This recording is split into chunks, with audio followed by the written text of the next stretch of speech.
3, 2, 1. Okay, everybody, I'm sick. And usually I do an intro, but I got a great idea this time.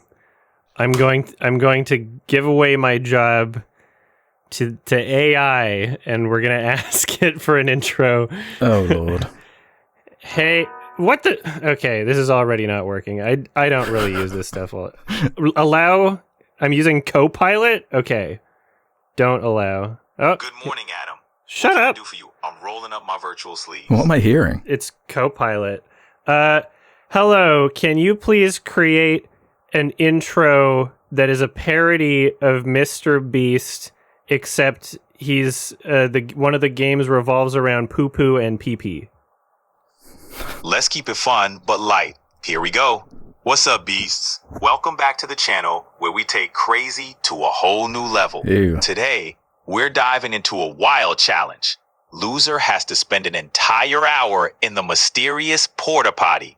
Will they brave the stinky challenge or will they bail? Stay tuned. It's going to be a sensational ride. Make sure to like, subscribe, and stay fresh. All right, thank you. Will they brave the stinky challenge? I like that version of Mr. Beast. I like that guy. I'd watch his channel way more. Same. He's got a better voice. Smooth, yeah. I'm Adam from Your Movie Sucks. This is Sardonicast. Sorry for subjecting all of you to that, but that was kind of fun. Yeah. I don't forgive you. I'll forgive you another time, perhaps. It was kind of different. We changed things up. I'm Alex from IHE, but that's not all. You've probably heard the other voice there. Who are we joined by today? We are joined today by, I'm Man Carrying Thing, youtube.com//man carrying thing, youtube.com/.com. MCT. Yeah. Slashed. We're slashing the URLs. // No. But I have to be real because I feel like I'm representing more the second channel, which is the movie channel. That's Woman Carrying Man. Yes. Which I do with my name. I do with my wife, who is on maternity leave right now. So I've just been going insane, watching Craven and Mufasa all alone. Yeah. Is Craven out on digital? No, you watched it in theaters. No. I abandoned my newborn to go for 2 hours to go subject myself to Craven the Hunter. That sounds so funny. Because Alex and I had a serious discussion about whether or not we were going to just jump right into that. Yeah, serious. But we were like, we haven't even watched Venom 3 yet. And we don't really feel like going into a theater to see it. Not only because we wouldn't be able to say anything and yell or, make crack jokes at it, but also because we're, funding it. Also because we're saying to Sony, yes, more, please. Even though we kind of wanted it to get on digital sooner, and the best way to do that would be to not support it in theaters. So we decided to see Venom 3 last episode instead and wait for digital for Craven.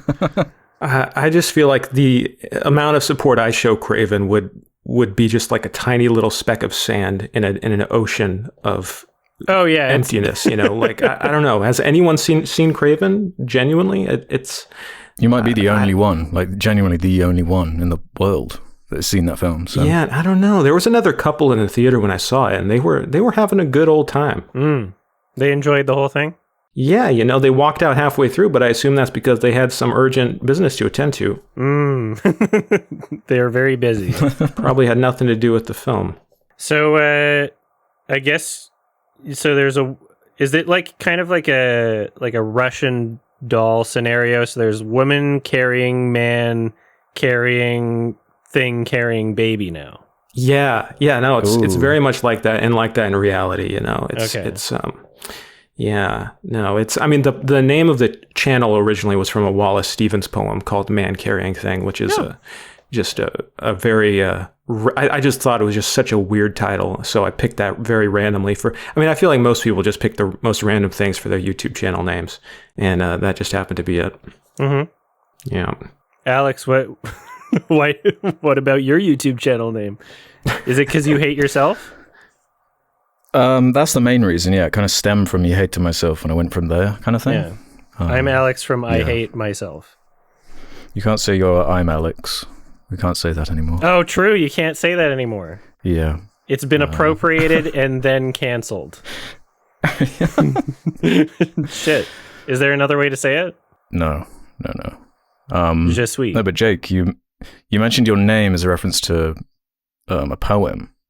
But one of the things that stands out about you and your channel to me is the emphasis on books and the literary.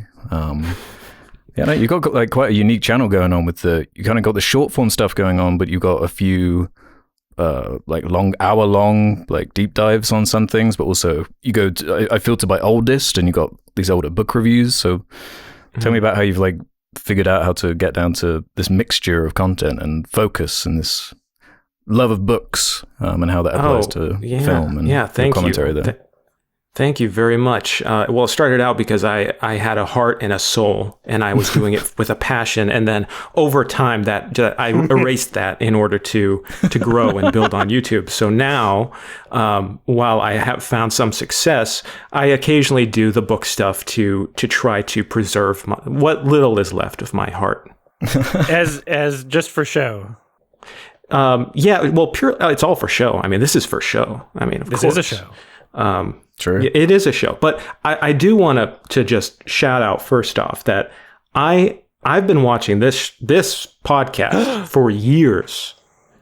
Oh, hell yeah. I've been a lurker in the. I haven't commented or anything probably. No, that's fine. I can tell. I've been I've been watching. Love those lurkers. I've been watching since the old days. You know, I remember community college. I would listen to you guys talk about Spider-Man trilogy. I mean, this was 2018, nice. 2019. So yeah. No, I'm just like really happy and genuinely very grateful to be on the podcast because. I love both of your channels. I've listened for a while, and I've got to say, you know, to all of the people out there on the subreddit, you are all freaks. Yeah, yes. You. I've been watching and observing for years now. You are all psychos. You know, funny, and you know sometimes well-meaning psychos, but. I hope I'm not being too out of place here in pointing out that there are, you know, I've noticed there are two types of posts on the subreddit. You know, the first one is, you know, oh, I wonder if they've seen, you know, My Darling Clementine. You know, what do they think of this film? You know, that I just saw. And then there's Adam gave Captain America 2 stars, but Alex gave it a 7. They should fight about that. Yeah. And then I guess there's a third one, which is like, I heard Adam murdered Ralph's entire family. And, and those are the 3 circulating comments. It's just, it's getting out of hand. I'm used to it. Fuck everything. Yeah, that's subreddits for you. So I felt like I had to just come on to the podcast and just, you know, how many PSA, opportunities do you get to just have a PSA about this? Yeah. Thank you. Well, yeah. Yeah, I've been watching your channel for, I don't know, a couple of years. I don't know how, I don't know what time is anymore, but I've been watching your channel for a while. I've checked out some of the Women Carrying Man stuff as well. And cool. I figured you'd be good to have on the podcast because even on your main channel, there's definitely a lot of awareness of movie tropes that you poke fun at, and a lot of things that I also get kind of annoyed by that you're able to give this sort of catharsis for in a relatable, quick, satisfying way. Oh, well, thank you. That's the hope. Yeah. I mean, it's just like coming up with whatever annoys me at all. And, and I feel like you both are good at talking about what annoys you. So, you know, it's a skill. It's a skill to just be cranky about everything. I wouldn't be very good at making it in a short amount of time. I think that maybe I over-explain things too much. Yeah, that's quite a skill. No, but that's what I love about what you do, because it's like a level of detail you go into, like your Lion King review. The level of detail is frightening, like genuinely concerning. I think it's a problem. It makes me go, how does he subject himself to this level of detail and like analyzing it so closely? So it's a level and a skill that is really amazing to see. So some might call it hyperfixation. some I might be some kind of neurodivergent in some way, but I can't officially ever know, because then apparently that would decrease my chances at potential immigration to other countries where they would consider me a with the healthcare negative. I don't know. Really? Yeah, I've heard about that. That's crazy. They would consider you to be like a burden on the healthcare system, and so they're like, no, thank you. Huh. So I don't know. But I guess that's only if you tell them. Interesting. Well, I don't know. TikTok told me that I have autism and ADHD, so... Oh. Yeah. Oh, yeah. I've diagnosed myself with 100,000 mental conditions over TikTok. Mm-hmm. Mm-hmm. Like, finally, someone's explained it Mm. to me, and it keeps recommending it to me. So I think TikTok knows. Have you noticed this fucking thing? So how many... Okay, you're both on Letterboxd. Do either of you use the IMDb app, like, ever?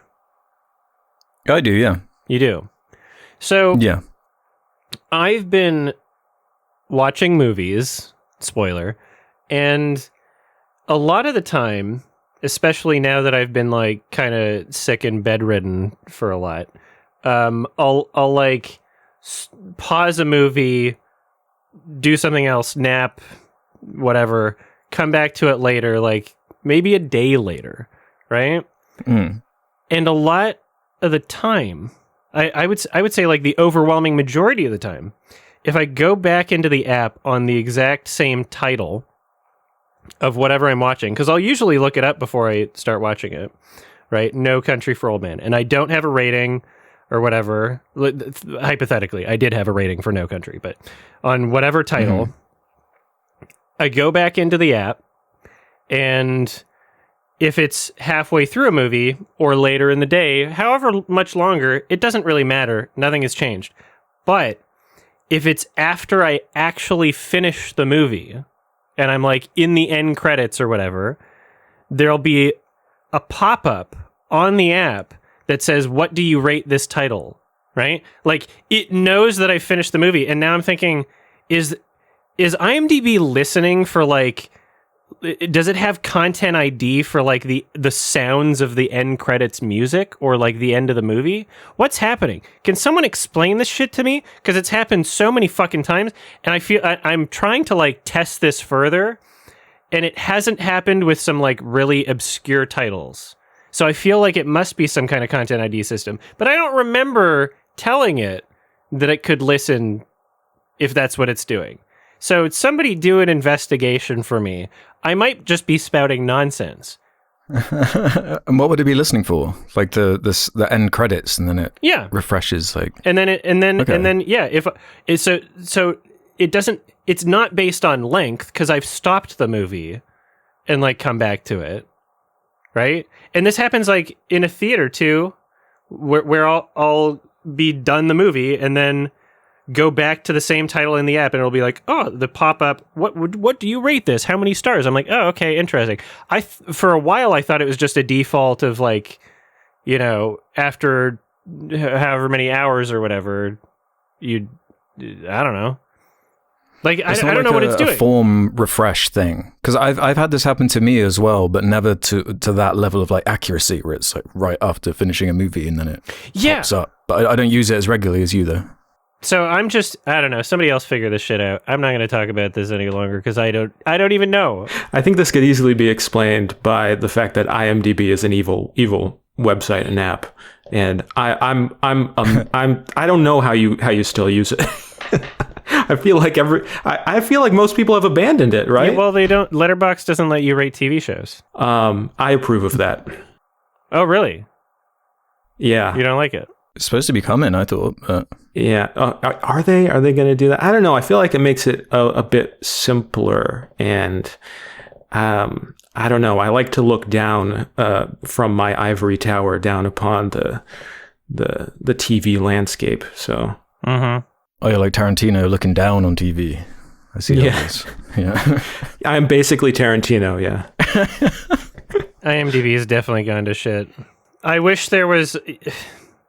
Yeah, I wish that I could just show up to whoever's managing IMDb and just shake them and be like, can you fix this about it? Here's a real, simple, easy solution to this problem. Like, just about the UI or like list making. Like, let me click and drag. Like, you used to let me do that. Why'd you change it? I have to number each thing individually? Yeah, it's so stupid. It is kind of crazy. It's kind of crazy because they had such an advantage. It's kind of like what Zoom and Skype, just like you guys had such an advantage, and then Letterboxd comes in and takes over the culture, the movie culture. So yeah, they fumbled it.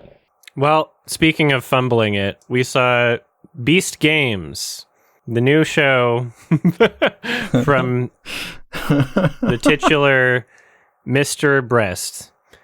And how many episodes did you all see? I saw all 4 that are currently available. I've seen 4 as of recording this episode. Same. Mm-hmm. I saw 5. I saw the secret episode. Oh shit! Oh, you've gone ahead in time. Because I scanned all the QR codes and I played all of the mini games. And you bought all the Feastables. You got a magic ticket. I did, yeah. This was shocking, and I started watching it just out of morbid curiosity, and then I couldn't stop watching it because of just how uniquely bad it was. Because I remember this came out, I hadn't seen it at the time, but someone from IGN gave this a 2 out of 10. Yeah, I saw that. And Mr. Beast responded with like a quote tweet.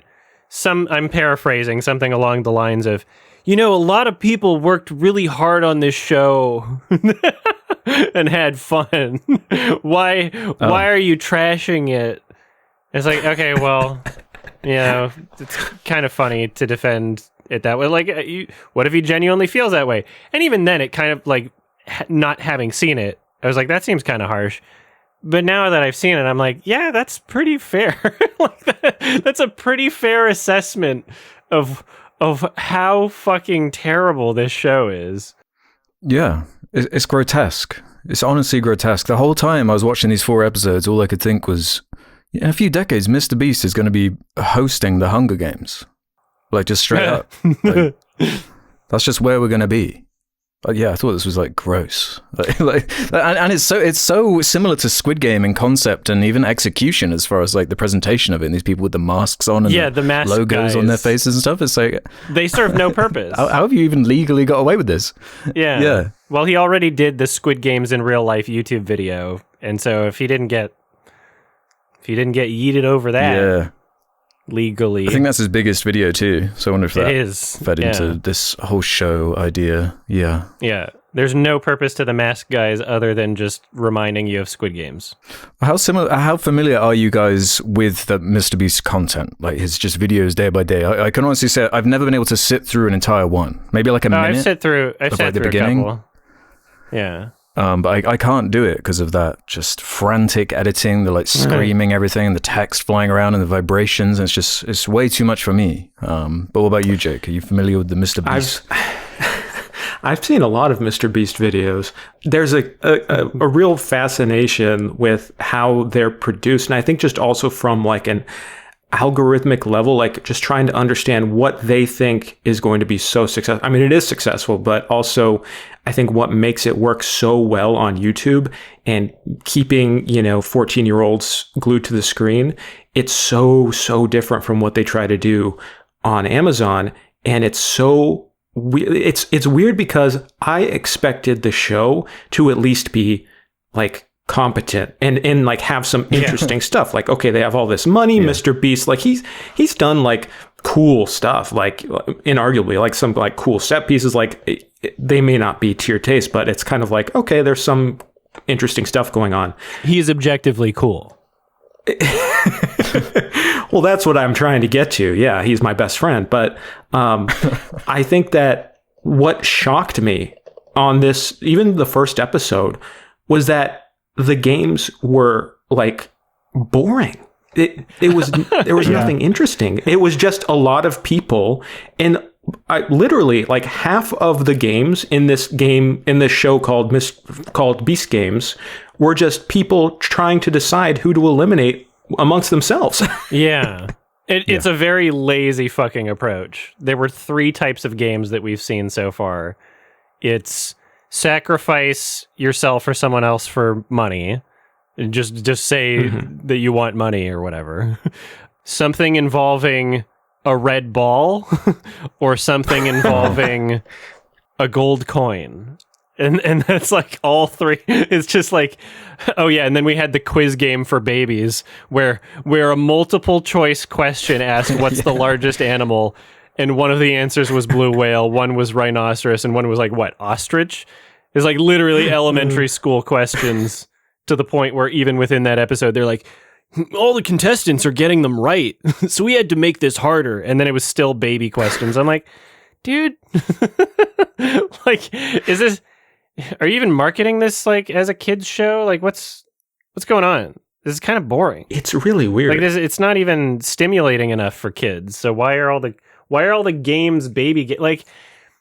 Was that a note from Amazon, or like are you just completely creatively bankrupt at this point? Like, oh, catch the ball, throw the ball at the right time. How many coins you give away to one person? Like, fucking Christ. I can't believe how lazy these game concepts are. It's genuinely astonishing. I was kind of intrigued at first with the whole like, oh, there's 1,000 people. How are they even go? Yeah, I was kind of thinking about that. How do they even put this together? And they're mentioning like 1,000 cameras and all these different angles, and that whole Psycho first game where they're all on those squares and every single person is individually like vlogging into a little camera attached to their little booth or whatever. And it's like, this is all about the excess, I guess, and the scale, and we've built a city somewhere, and yeah, you can win a private island. It's just like the gross excess all of his most popular videos are known for. Yeah, it's just handing away big numbers, and the whole thing is just, we're getting bigger, we're getting crazier. But of course, like within these first 4 episodes, we're down to 60 contestants from 1,000. So even that's like not interesting, the scale of it at a certain point. Yeah. And you're just barely now starting to understand who the people are as individuals and relate to them as people. Yeah. Yeah. It's like been like each episode feels really long. Yeah. It's like over 30 minutes, I think. Yeah. It's like an hour. Yeah, we're on the 4th episode. We've gone through so much time, and I'm like, that's what's crazy to me, because I feel like there's always this economy of time in Mr. Beast videos. Like, they're always boom, boom, boom. We got to get to the next important thing. But this, it's like so repetitive. We're doing the same type of game over and over, and we still don't really know who people are. There's that guy who's like the cult leader, who's like super religious. But beyond that, everyone is just kind of a mush. Yeah, it's like they're all new characters every single episode, and they don't even have character. All you do is just see random people screaming with no emotional attachment to them. They don't have stories. They don't have goals. They're all just fucking NPCs because they're not characterized within the show. I don't know if either of you ever saw Squid Game: The Challenge, which was the Netflix reality TV show version of Squid Game. Did either of you see that? No. Perfect. So you're not going to get canceled for talking about it. So people are there's a lot of really toxic conversation about certain pieces of media on the internet, like Twitter, and also particularly Letterboxd, which is part of the reason I don't go on there, where things like Last of Us 2 or like now it's Amelia Perez, where it's just like, Jesus Christ, you can't even say that you like something without like inciting a mob or whatever, or alerting the horde. Squid Game: The Challenge, I do encourage you, just check out the first episode, because knowing that Mr. Beast is essentially trying to emulate that, and just seeing how monumentally different and just how terribly he failed at doing that, it's night and day. It's genuinely night and day. Sure, there are controversies with Squid Game: The Challenge. Did they do everything perfectly in terms of like the level of exploitation that comes with making a fucking game show, reality show, or like the safety of coordinating 500 people in a warehouse and not being able to like completely climate control everything? And there's some things where it's like, okay, maybe some of the contestants, if they've experienced something that they can measure, then they can sue them, and maybe they'll sue them. I don't know. Right now, it's just their word against fucking Netflix or whatever, right?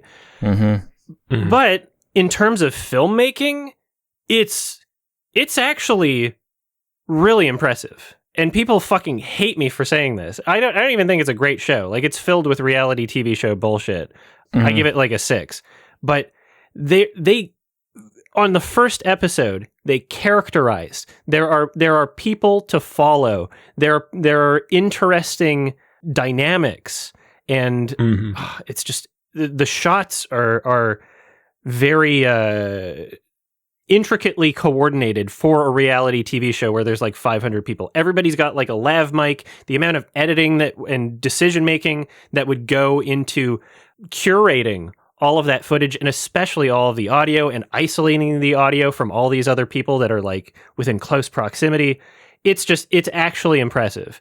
And I hate that I can't say I liked the show without a bunch of people going like, that's immoral. Like, fucking Christ. Every game show on the fucking planet, every reality show ever has exploited people. Fucking one of the episodes of Fear Factor didn't even get aired because it was Joe Rogan getting 2 girls to drink donkey piss and semen. Like, every fucking wow. Like, people get exploited in non-reality TV shows too. Werner Herzog's abused animals in like every single one of his films. He just like threw a fucking horse in the river. He killed a bunch of mice for his Dracula movie or whatever. Like, and the reaction to me not liking one of those films as much was like, I can't believe Adam's so uncultured. It's like, what fucking, I don't know. I wish it could just be about the filmmaking. I don't know. None of these takes are as bad as you disliking Trap, though. I think that's of course. Yeah, that's a fun one. You're still talking about M. Night Shyamalan in 2024? How could you? Okay. He also released a movie this year. Anyway, that was my little ramble, but I'm really curious to hear both of your takes. Just watch the first episode. Like, it's there's something really intriguing about it. Like, I enjoy that show. So fucking cancel me. I enjoy Squid Games The Challenge. Okay? From a filmmaking standpoint, and I appreciate the amount of work that went into it, even if by nature of it being a fucking reality television show where you're getting a bunch of people who need money to compete for money, it is unethical, yes. So is this fucking Mr. Beast dumb shit, too.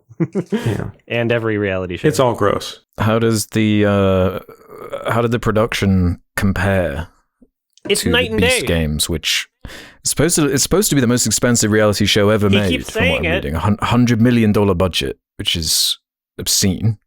And outside of the scale of it, I don't really see why, because the actual way it's edited and put together is very much like a YouTube video. Like, it's not Netflix quality, like what you're saying. Oh, yeah. It's disgusting. It's genuinely disgusting. It just doesn't look good. Yeah, no, and I think that's what's crazy. And like, you're talking about like the Squid Game show, but even you could look at like, I was thinking of Too Hot to Handle. Like, that's a guilty pleasure show. That's like not great, but it is following like the structure of reality TV and game shows. Like, there's a narrative, like it's manufactured, like they have writers, they manufacture it to be entertaining, to hook you in with characters and stories and plot lines. And it just felt like Mr. Beast, and I know this because I've watched interviews with Mr. Beast talking about making the show, where he's like, yeah, we talked with Netflix, we talked to these other companies to produce this, but they wanted to have their say, they wanted to have some control over how the show got made. Really? And he's like, no, yeah, he's like, we want to do it completely ourselves. Big mistake. Our team, exactly how we want to do it. And as a result, you get a YouTube video that's 8 fucking hours long. Yeah. And has no pacing. And I don't think they even had, it felt like they didn't have writers on there or people who understand that these shows are largely manufactured. They have writers and structures and all these things to keep you entertained. And it felt like they literally just threw a ton of people in there and just filmed everything and hoped something came out of it. Yeah, that's a big part of the problem, is that it felt as though they were kind of figuring out the show as they went along without having any kind of concrete plan, right? So, to some extent, other reality TV shows do this too. Like Squid Game's The Challenge, it focuses on characters, but a lot of these decisions are kind of made in post. A lot of that is also just filming everybody or as much as possible, or having the camera operators at least be informed enough on what makes good television to be able to focus on certain characters. They didn't literally film everybody like they did in Beast Games. Beast Games, them having a fucking GoPro attached to everyone's like lectern or whatever in that first episode, and the quality looks so shit, and you can tell in like so many shots like, oh, you just did a really bad crop zoom and everybo's pixelated.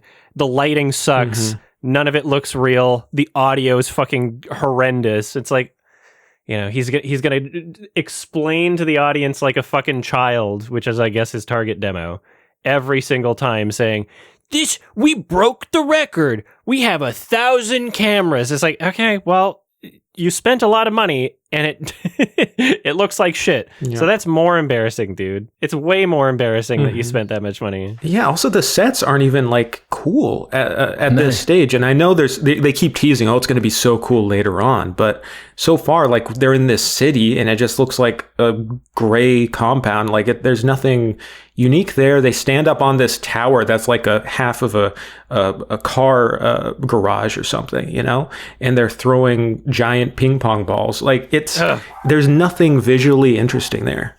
Yeah. We're stacking blocks.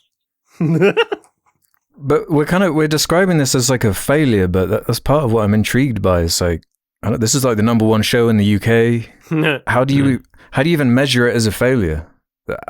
How are they making that $100 million back? Like Amazon, I mean, it probably is getting ridiculous engagement. If I had to guess, like most people have Prime, he's got that audience, that fan base. They wouldn't have invested into it, I guess, if they couldn't see some way of it being worth it. And he's uploaded like YouTube videos linked to it and was advertising it on all of his socials. So it must be, I guess that's what $100 million looks like when you hand it to Mr. I don't really get the economic side of it, like how that works, how they make that back. Well, I watched through, I think it was in the first or the second episode, where I started getting frustrated with the fact that I was still getting ads even though I had Prime, because they changed that however long ago. Yeah, it sucks. And I looked at the price difference and I was like, oh, it's only a few bucks. And then I thought, no, you ain't fucking fooling me. You're not tricking me, you assholes. Because that's what they want. They want people to watch this dumb shit and then get frustrated that they're still watching ads and then click the button, and that's how they make their money. Is that you're now in a subscription for a thing where it's like, okay, there's 10 episodes of this show. How much shit do I really watch on Amazon Prime? Not much. Not much at all. Yeah. So, I don't know. It's all this subscription nonsense is just people, forgetting that they're subscribed and then not using it, and that's where they make their money. Yeah, I mean, overall, like the show, it's so weird because I feel like most game shows, reality shows, they have a theme to like, what are they trying to say ultimately? Yeah. Like, too hot to handle. Like, ultimately, they're trying to say, like, there's a way to have more valuable relationships that's just beyond sex. And then other game shows, there's something kind of like, it's not like super meaningful, but at least there's a theme, there's an idea. This is simply like they don't have a theme, they don't have a structure, so it just feels like, how cruel can we be to people and how low can people get? Because the challenges aren't difficult or exciting. It's just like, all right, how many people can we make cry today? Yeah. And Mr. Beast is such a strange host because he's just smiling through it all. He has a sense of power over these people that is kind of gross. And most game show hosts are there to empathize with the contestants, and they're kind of like, I don't know, communicating from the contestant to the audience and trying to like bring that link. But Mr. Beast is just laughing at them and smiling like, oh, isn't this so difficult and challenging? And these people are breaking down. After a few hours, it is really hard to stomach. Yeah, it's all about him, and he's weirdly the villain. He feels like the king he's like sprinkling breadcrumbs for the starving masses type thing, and he's like there just laughing. He's just like an anime villain, him and his crew, all in like just pure black, and they just like sitting there smiling. It's genuinely creepy and just like mean spirited, and grotesque. Just seeing and just losing the whole like satire element of like why Squid Game was a success on Netflix, and that whole framing was so kind of gripping and alluring to people in the first place. Was like, oh, isn't this like a disgusting idea, like a game show where people have their lives on the line? And it's like taking the reality TV concept to its extreme in a fictional setting. But it's like, oh, let's just take out all of the meaning, I guess, and just make it real as far as we can without breaking the law. Even though they like the last episode we saw ended with them sending in like Navy SEALs to skin them or whatever they were going to do. So I don't know how far it goes, but. And that's a YouTube video. They did that already. Like, they a lot of this shit. Yeah, he's so lazy. Like this is your biggest project you've ever made. This is the most money that's ever been spent on anything, and you're trying to, you're trying to get into actual quote unquote television versus like a YouTube video, and you're literally just recycling your old content. You couldn't think of any better games like. That makes so much sense with you saying that like he only shopped around for a network that would let him have full creative control, because like zero people that have worked in any legitimate entertainment industry would think it's a good idea to have his like 3 wiener looking friends as these quasi hosts that add absolutely nothing. Like Mr. Beast is already so much of a fucking charisma vacuum. And then his 3, I don't know, are there 3? Are there 4? I couldn't tell you right now. His friends that all look the same, just chiming in, being like, whoa, dude, they're doing this thing that you can already see they're doing. Like all of the narration, even for Mr. Beast, is just like so fucking redundant. I'm like, oh, I guess it's a kid's program? Like, I guess, yeah. Yeah, I guess you're supposed to know who they are already, like it's a Marvel movie or something, like the Beast universe, like, oh, it's him. Yeah, I don't know. What I don't get is that he says in interviews, like he said that I don't have a ton of charisma. I'm not a personality that people want to watch on screen. So I have to come up with other ways for people to get entertained. And he even says that makes him better than other YouTubers who only rely on having a fun personality. He's like, I can do more and reach wider audience because I don't have that personality. And so I'm wondering, okay, with your game show then, why not have a different host? Why not bring someone else in? And I think it's the hubris of thinking, we're number 1 on YouTube, so that means we can make a really good show. And it's just, there's a lot of ego there, I think. His personality is money, and that works for a lot of people. There's a lot of people that will gravitate towards that. Just the insistence that something's expensive. And also, I don't know, perhaps with this newer medium of it being like an internet thing, and it's like, oh, sometimes he'll see someone's tweet, and having less of a barrier between yourself and someone who has an ungodly amount of money. I think a lot of people look at that and think, if I suck up to him, maybe I'll get a couple dollars. like legit. Like that's honestly what's happening with a lot of people, right? That was part of the intentional branding. I thought, like, especially early on with his content, I thought that was kind of like part of it. It was like he'd walk around random cities, and if you recognized him or knew who he was, then he'd give you a sum of cash or whatever it was. Yeah. So that's where it all kind of came from and started with this like weaponizing philanthropy thing, where it's all about like, the money and giving it away in ways that I guess conveniently look really good and also are like self-serving. Of course. And it's been like a shield, I guess, for years, and only in like the last year or so as it started kind of crumbling, as the excess is kind of impossible to justify at a certain point. Like I noted a few like Mr. Beast quotes down, because I sometimes pull one out in the intro. I think these are real. Like, this is what comes up when you search Mr. Beast quotes. It's stuff like, and it feeds into exactly what's wrong with this show. I'm trying to conquer the future is one of them. Or, I don't know why, and I'm not just saying this to look good. I've just always been a really nice guy. All the best guys say that. And the last one. Once you know how to make a video go viral, it's just about how to get as many out as possible. You can practically make unlimited money. That kind of says it all, huh? Like that is just like his existence as a... Yeah. I don't even want to use the word creative, really. It's like a machine, a business. I was going to use that word. Let's just make numbers go up. Machine. Yeah.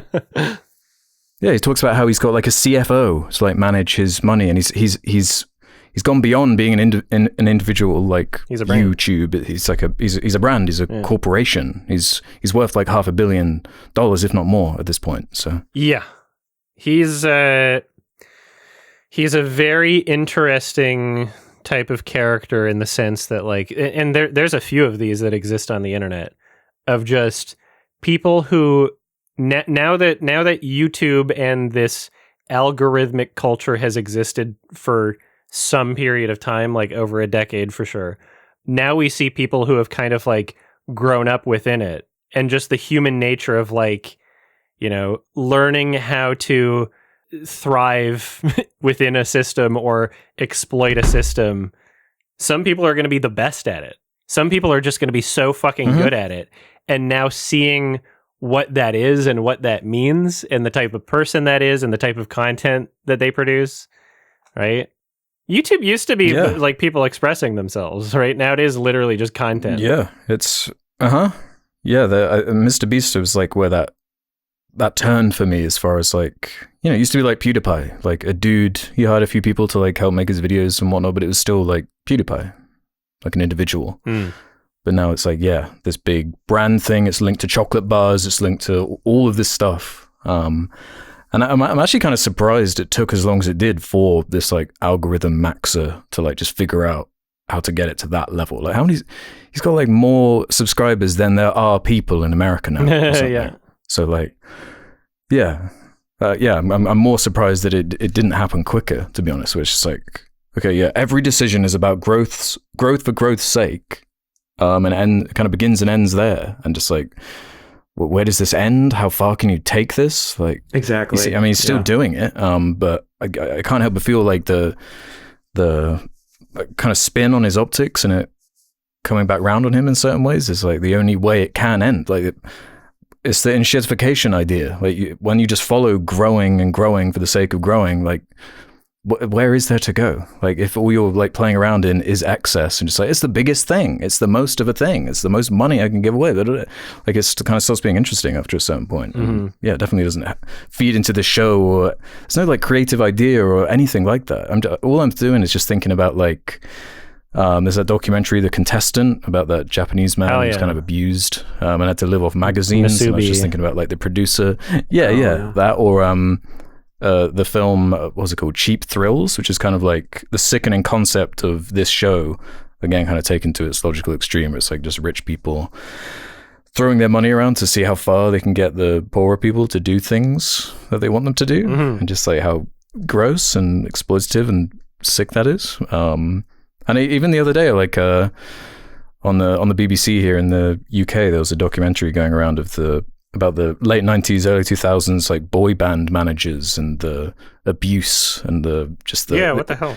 All the interviews with the managers and like the way they talk about their success and like how warped and deranged, just like the guy and the contestant. It's just, that's all I'm thinking about when I'm looking at Jimmy and those cold eyes and that like fake smile. It's like, hey, are you even a human anymore? Like, what is going on in there? Not a human. He's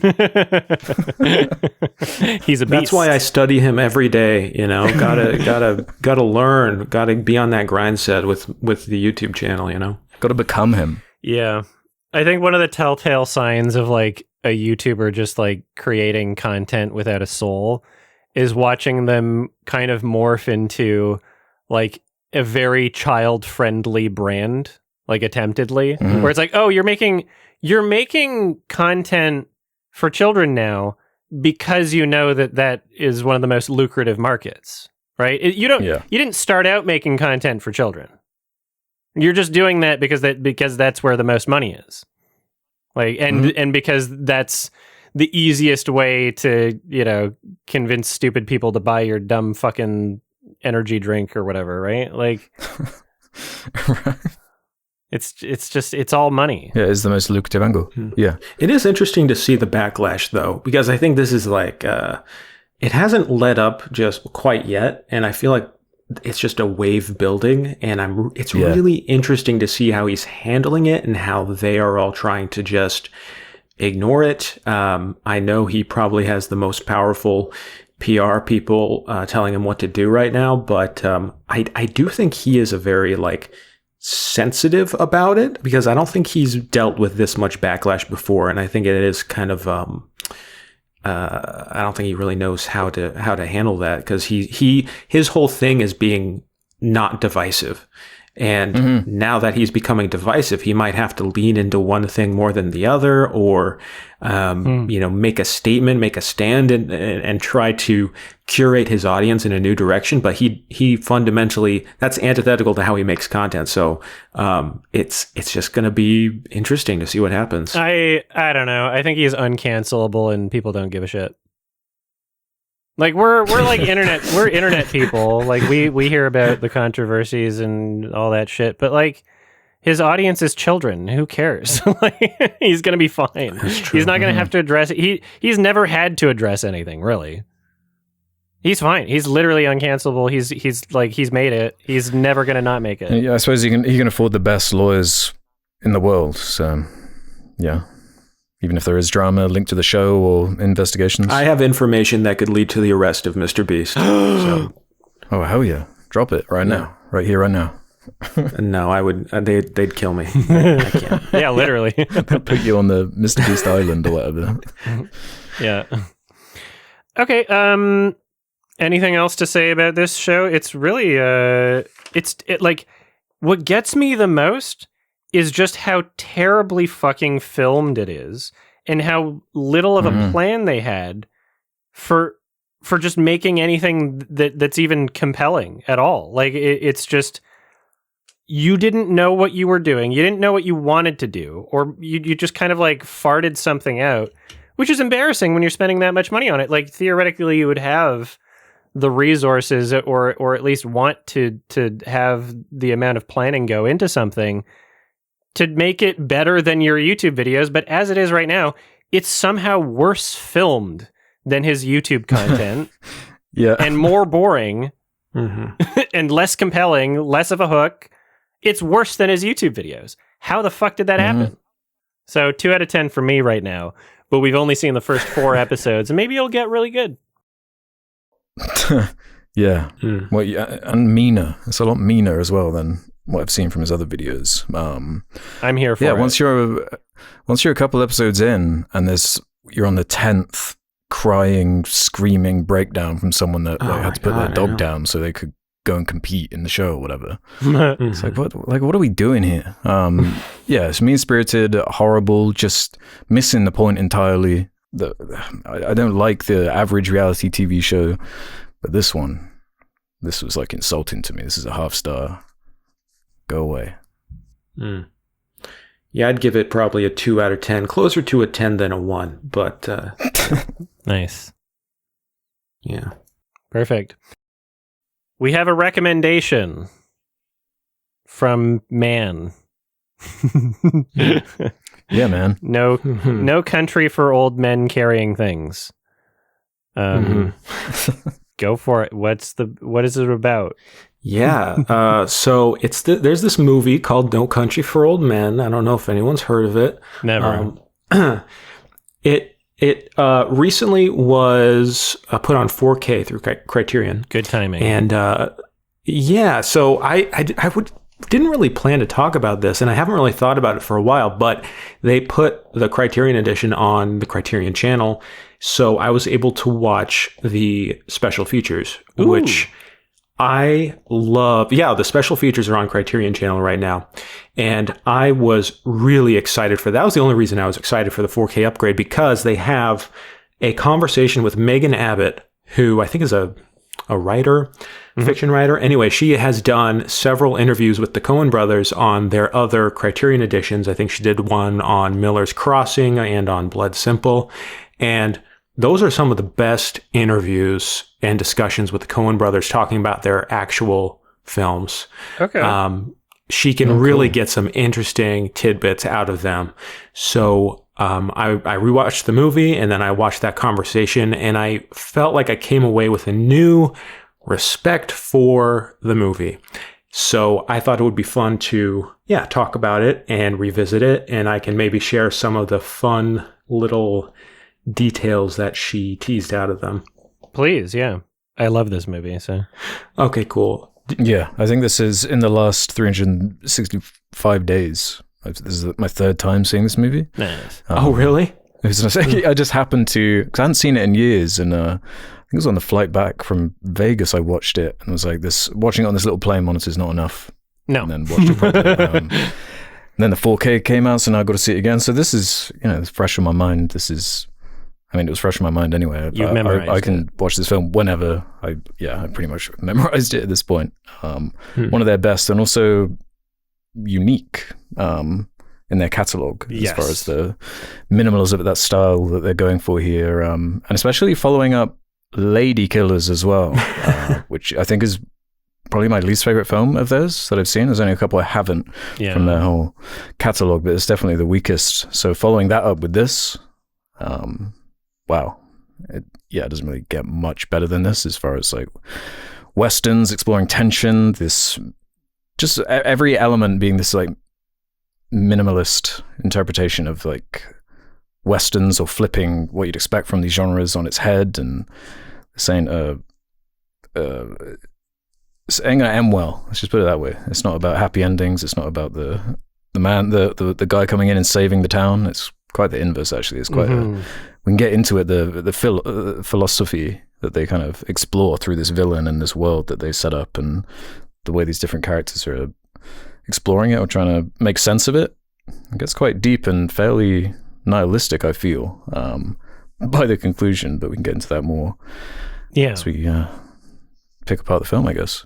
This is one of few films where I vividly remember my experience coming out of the theater. I remember just like kind of sitting somewhere after seeing it in Cineplex Odeon South Edmonton Common Theater. Nice. And just kind of like being taken aback by, I guess, mostly like the structure. And spoiler alert, everybody watch the movie. It's like a classic. Just how they decided to end the film, especially like the last quarter of the movie, and just how toned down and more almost kind of calm. Like it's a very winding down kind of ending, and I was like, oh wow, I really wasn't expecting that for a movie that throughout the majority of it is just like really high tension. You're almost expecting some sort of like really satisfying conclusion from it, and through its choice of not having something, I guess, being immediately satisfying or narratively satisfying in the conventional sense, they get to make something that's a bit more meaningful. And so I legitimately like wasn't sure how I felt about it when I first watched it. I was like, that's a really interesting choice. I'll think about it more. And then the more times I watch it, I've just enjoyed it more and more. Yeah. And I've seen it definitely over 10 times, but I don't know how many times. I've seen it a bunch. So I love this movie. What were you going to mention, Jake, about the extra stuff? Oh, well, first I just wanted to talk maybe a little bit about how There Will Be Blood was, I think, the same year this came out, and that was a big deal with those two at the Oscars, I remember. And this movie, I think, has such a formative place in my brain with movies, because I saw it at the perfect time, and I saw it with my dad on DVD, like after it came out. And I remember that was when I was really starting to understand, like, okay, movies can be different. Movies can be kind of weird and unsettling, and that's a good thing. And that I saw that with There Will Be Blood, where it ends just kind of like, what? That's it? He's just, it's just so bleak. And then this one, even more so, it is so quiet. It is so off-putting and mysterious. Yeah. And I'm sure we'll get into the ending, because there's so many ways you can interpret that ending. It's really brilliant. But and just kind of marveling at that, and like turning to my dad and being like, "That's it?" And he's like, "Yeah, that's it. It just ends." And being so like, "Whoa, that's crazy. That's so cool." So I'm just really interested, and I was always really interested in what the Coens actually thought about the movie, because there's not a lot of like, they're really bad at talking about their own stuff and what they think of it. So I was so interested to see what they would have to say. And the conversation is funny because they talk about it like they had just seen it for themselves for the first time. They don't talk about it. When was the interview recorded? This was recorded probably this year or earlier this year. Yeah. And they talk about it like, yeah, we don't know anything about what the movie's saying or what it has to say, but we're really interested in it. Wow. We have our theories because they are so...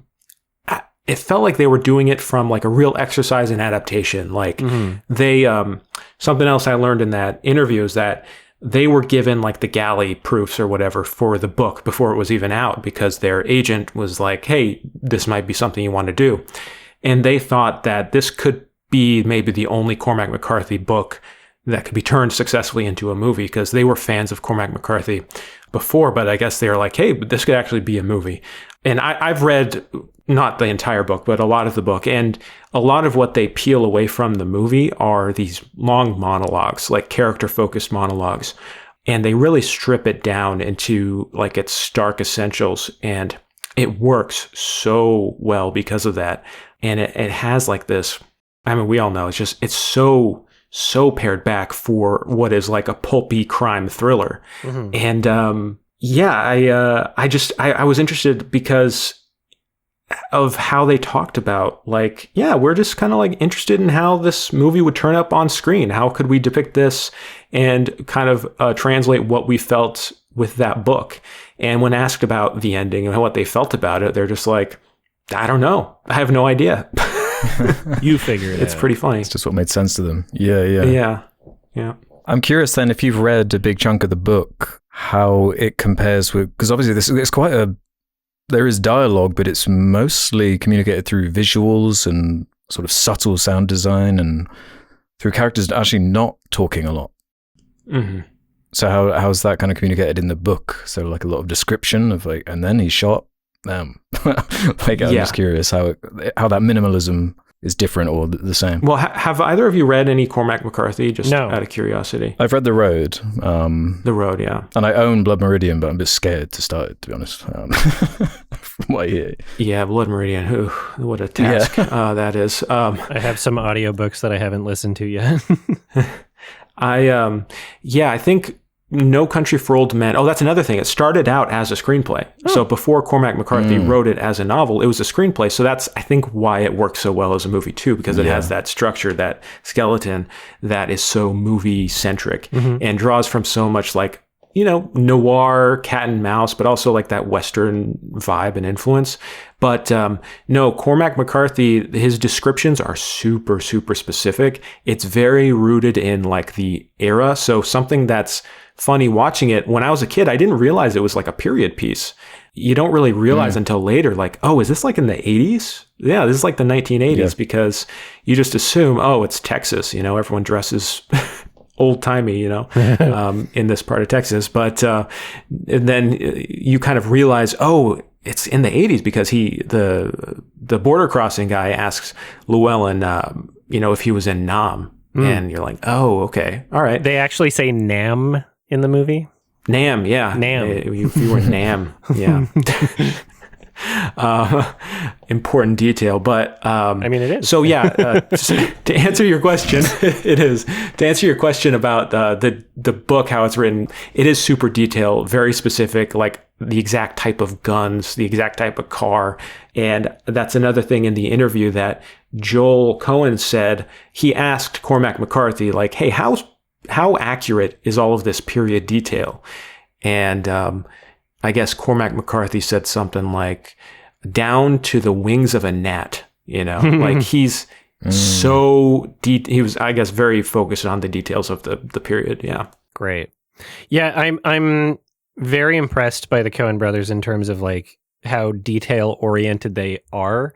A lot of the detail that you can see throughout their entire catalog mostly is found within character writing.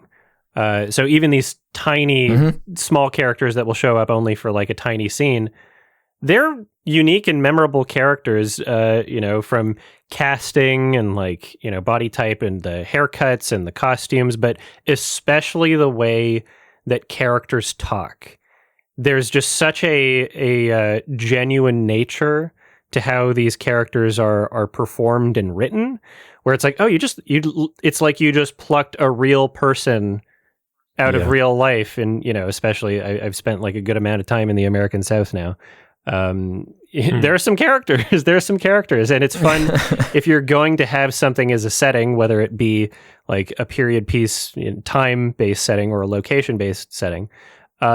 You kind of you benefit a lot from showcasing the setting as a character, which they're really, really talented at doing through the characters in the film. And I love especially the writing and editing choices in terms of how much of these characters to show, and like when especially the cuts are going into the next scene. A lot of these brief conversations with just random people in the town, it'll cut to the next scene right after they just say like, like a fun little quirky, like, oh, okay, like this is kind of a character line, and it's somewhat comedic despite the extremely dark tone of the majority of the film. But we get lines like, well, it's got 2 double beds, and then just on to the next scene. And it's like, it's kind of like a punchline. There's a bit of levity to it, but it never takes away from the tension and seriousness of the entire story, which I just find really incredible. Yeah, those cop characters, I feel in particular, are the levity, because I mean this is extremely dark and heavy, but their interactions are consistently kind of a bit more lighthearted and funny, despite the seriousness of everything that's going on around it. Yeah, it does feel real. And yeah, on that note, there are points where it almost feels like you're watching like a nature documentary or something. Like, and these continuous like mentions of like the apex predator and the mention of lobos, which I think means wolf or like the apex creature, and the main characters like there are no lobos, and obviously there kind of is. There's this Anton is the apex predator. It's kind of what makes him a fun character. He controls pretty much every scene he's in. He's just the impetus of evil. He's almost like a demon, like his presence in every scene he's in. Just the costume design there, and the hair choices, and the way he's presented. He's one of the best villains in cinema, and especially for how much like going into the iconic. Yeah, just utterly iconic. What you're saying about the skill that the Coens have for fleshing out these realistic characters, and just it never feels like exposition with them. In fact, they'll often be talking about something completely mundane, or what appears to be mundane, but the expression and how much like you're learning about the characters through these engagements or interactions is masterful stuff. Like obviously the cool lit scene in the gas station, and just like the mise-en-scene and detail of those like chains above the gas station worker that kind of look like nooses hanging above him, and just the simplicity of the way it's presented with the close-up on the like peanut packet, and it's just all of it's just an exercise in tension. Oh yeah, the wrapper. The wrapper coming undone, and it's just like a simple kind of A/B camera setup there, but the intention to when it will cut, and the editing here is like incredible. Everything like that is just utterly impeccable, and in the service of just building tension, this unrelenting tension. Yeah, and I think part of the reason why it never really feels like exposition dumps of any kind is because this is one of the best examples of a film for show don't tell. You just mentioned the wrapper of the peanut packet or whatever, like we can tell without Anton Chigurh literally having a line saying like that he has disdain for humanity and the way that people live their lives. And like, you can tell by the way he's reacting in a scene that he has some sort of, hatred for just people and their choices that they make and like the value of their lives, and you married into it, et cetera, et cetera. And also, even scenes near the beginning of the film, we see Llewellyn coming across this, the aftermath of this drug deal gone bad. We're discovering it with the character. It's not explained by anybody. We didn't see what happened. We get to experience the same emotions that the main character does by coming across this and being like, kind of like, what the fuck? And just observing it. I love that we're able to get those emotions just from proper choices made in the film. Yeah, it really makes you work with the movie. You really got to like piece things together yourself. And there's so little dialogue. And I will say, this recent rewatch, I feel like there's one flaw, one thing that always bugs me in that early scene where Llewellyn's just piecing together, okay, one guy must have fled from this drug deal and taken the money and stuff. There's one line when he's tracking him down where he talks to himself. Mm-hmm. And I felt like the Coens just needed that to it's more for the audience, keep the audience there just a little bit more, because it could be confusing. But that always pulls me out when he talks to himself. I'm like, nah, he wouldn't be doing that here. If he stopped somewhere, he stopped in the shade. Yeah, exactly. I didn't actually mind that as much, because he continuously will do little things like that, like when he's lying in bed and realizes that there's just no way that he can be tracked, and he just says to himself, "There's just no way." He's constantly doing that kind of thing. So that didn't actually ever bug me. It was like teetering the edge for me in terms of like notable enough for me to remember it, but not enough for me to be like, oh, that ruins the scene or the movie, or like. It's hard to really care too much about it when everything else is just so masterfully presented and thought out. Yeah. No, it's true. Like when you put it that way, Alex, like how he does have those little one-liners that are just so small, but really funny. Like when he's lying in bed deciding whether to bring the water back to that one guy, who like clearly would be dead at this point. Yeah. But he's just lying there and he just goes, okay. Like, all right. I love that is his downfall as well as a character. Is empathy and like his humanity. Like, fine, I'll go back and save this one guy, or attempt to, even though that's exactly how they get all the information on him in his truck and manage to everything goes wrong from that point. Oh yeah. So what exactly was his plan for like staying back and not going with his wife? Like, I understand he didn't want to put her in as much danger. Did he like, because it's almost as if the implication is as if he wants to make sure that like no one's following him, but it's like, I don't know. He kind of just got a hotel. I don't know how many days he was planning on staying in town. Like, the movie works really well, like in terms of what it's showing and the emotions we get from what it's showing. But I guess I'm just a little confused at his overall plan. I kind of get the idea that he doesn't have a long-term plan, right? He kind of seems like he's a capable guy. We know he was in the army later on in the movie, and it's almost like improvising as he goes along. Like, and we're right there with him. It's part of what makes it compelling, as far as like, oh yeah, what would you do if you came across this scene? Would you just put your hands up and be like, nah, I'm not touching this? Or would you try and get away with it? And it's kind of like that's what makes it compelling to watch, is like what he loses and sacrifices in just this greed of wanting this $2 million that he didn't earn. Mm-hmm. Yeah, I think he thought, like, because he's always figuring out, like, okay, how much shit am I actually in, and I think he slowly starts to realize, and then finally I think what switches is when he has that conversation with Woody Harrelson in the hospital. He's like, what is this guy supposed to be, the ultimate badass or something? And he makes the decision, like, okay, I have to hunt this guy down because he's not going to let up. This is the only way I'm gonna win. And it becomes personal, I guess. And that's why it's so funny that he just dies from some random people killing him. Yeah. From the other Mexican cartel people or whatever. Yeah. And that's another thing I love, like the elegance of that cut, because everything is, like you said, it's just cuts, just very simple cuts, very like precise. And then there's that moment where he's talking to that girl by the pool who's like, come have a beer with me. And then it fades. Yeah. there's like a fade to black, and it's so off-putting, and you don't really know why it's off-putting until you realize that's the only time they do that in the movie. Yeah, true. And then it just cuts to Belle in the car and the gunshots. It's so weird. Yeah, but works so well. And yeah, the camera movement following Tommy Lee coming across that chaotic scene. It's one of the only times there's a kind of crazy handheld shaky cam going on as well throughout the movie. Most of it is very kind of still and calm, even when it's being chased by a dog or whatever horrific crime is happening in front of you. It's that whole sequence is the anti-climax, as some might call it, is good way to put it. Yeah, one of the brilliant things about the movie, and one of the more controversial things. And you mentioned like the first time you saw it, you were left like, I don't know how I feel about that, how that sits. And I think that's entirely the point of it, and kind of what makes it as brilliant as it is. It's you're kind of like the Tommy Lee character. You're one step behind the movie, and it's kind of like what is cool about it.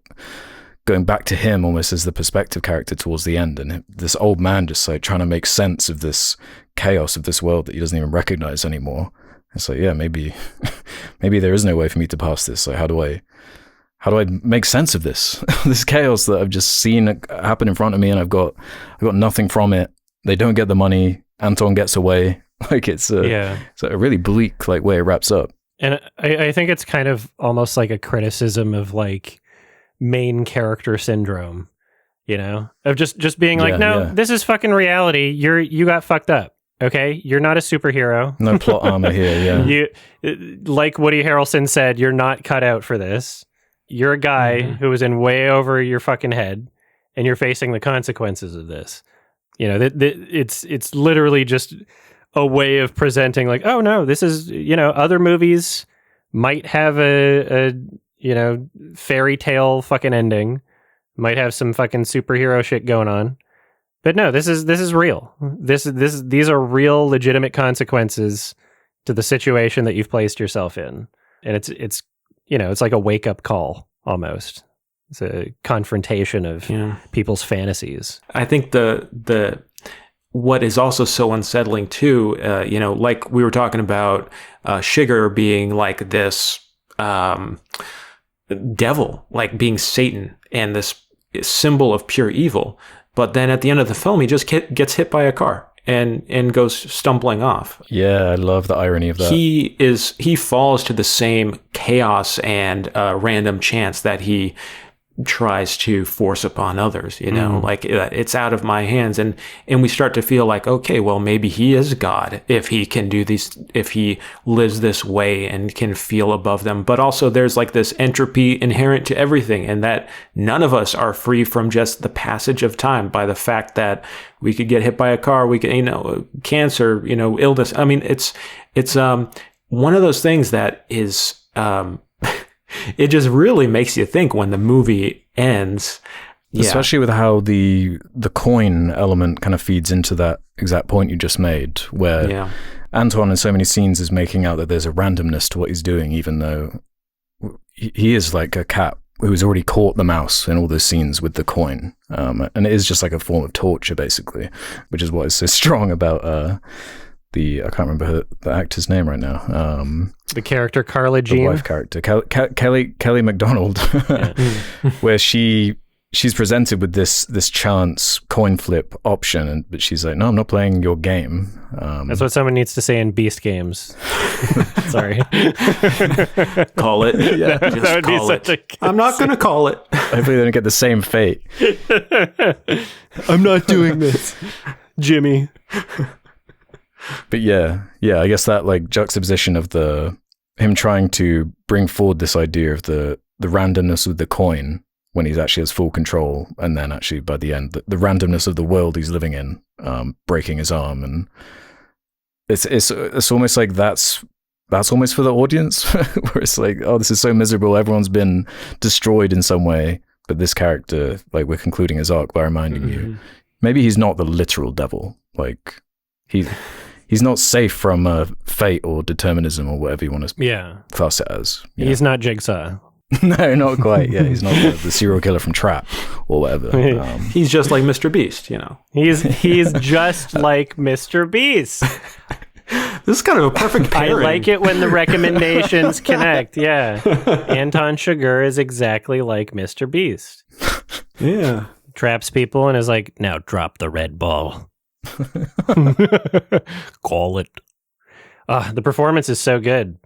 It really is. Bardem won the Oscar, I think, right? I think so. Yeah. I mean, but honestly, I'm just even more amazed by Josh Brolin's performance. It's his best role, for sure. Very subtle, yeah. It's so, he's like doing nothing. It's so subdued and simple that but he conveys so much and can keep us entertained with like, he's just like doing stuff. There's barely any dialogue through most of his scenes. He's just like building guns, hiding shit, but I mean, that goes hand in hand with the filmmaking too, of course, but it's amazing. It is, just one of the things we get from just having such talented directors working with actors, especially like it's a lot of what we see in the performances is a lot of what is from the script, right?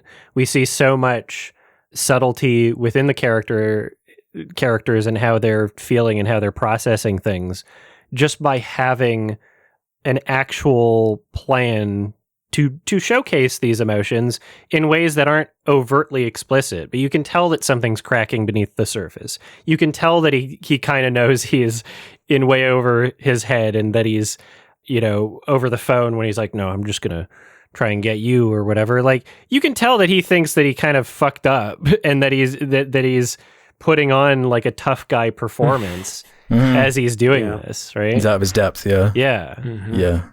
Yeah. And in that silence, though, these physical performances get to kind of shine. And the two sort of equivalent scenes of the antagonist and protagonist having a moment where they're getting health supplies and dealing to their wounds or whatever, I particularly like in the Anton one, like how much is communicated. Just the characterization of him during that putting down the big plastic sheet, the way he steals the medication from the pharmacy by exploding the car, even just the way he takes the boots off and the way the blood like drips out from under his trousers and whatnot, and his expression in the bath when he's like dealing to his wound. It's like, you've been here before, like you're just silently dealing with this, and this is intimidating, this is scary.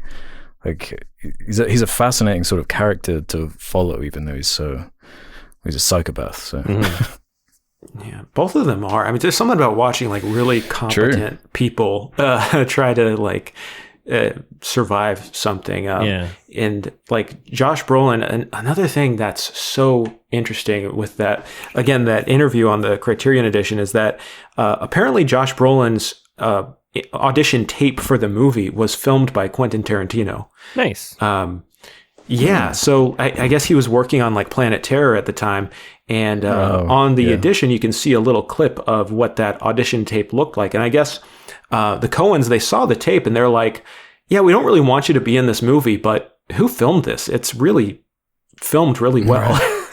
And I guess Tarantino filmed it, but it's funny too because you can see the difference in just style, just the fact that Tarantino was shooting this. It's really a unique thing because you usually don't see two directors, covering the same material. And it's just this short little clip of him talking to Carla Jean. But in that clip that Tarantino shoots, Josh Brolin he has like this personality. He has this swagger. He's basically in a Tarantino movie, just like the way he delivers the line, like, well, I'll tell her. She's like, oh, your mama's dead. And he's like, then I guess I'll have to tell her, The way he does it has such personality and like attitude and like, all right, this is a guy who's just like self-confident and cocky and everything. And then to see that compared to how it actually is in the movie just shows you what different directors and filmmakers they are. That performance is so different. It's crazy. Yeah, the subtlety of having a character perform as self-confident, but you can tell that it is a performance of the character rather than the actor. Yeah. Yeah. I want to mention first of all, I guess the cinematography. Lil Dicky on the cinematography for this one.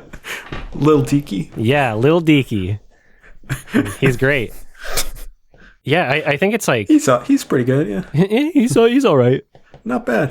He's right. He's like the only cinematographer that people know by name. He's the only household name for cinematographer. You know, debatably on how deep into film communities you go, I guess. But like, he's easily the most recognizable, and for good reason. Like, there's so much like consistency with the lighting and so much outdoor lighting that it just seems like an absolute like logistical nightmare to try and film. And it's obviously very clearly ambitious with just how well they manage to seam things together. Like, I haven't seen another film attempt to do something like the chase scene near the beginning, where the sun is rising over the course of the chase. Yeah.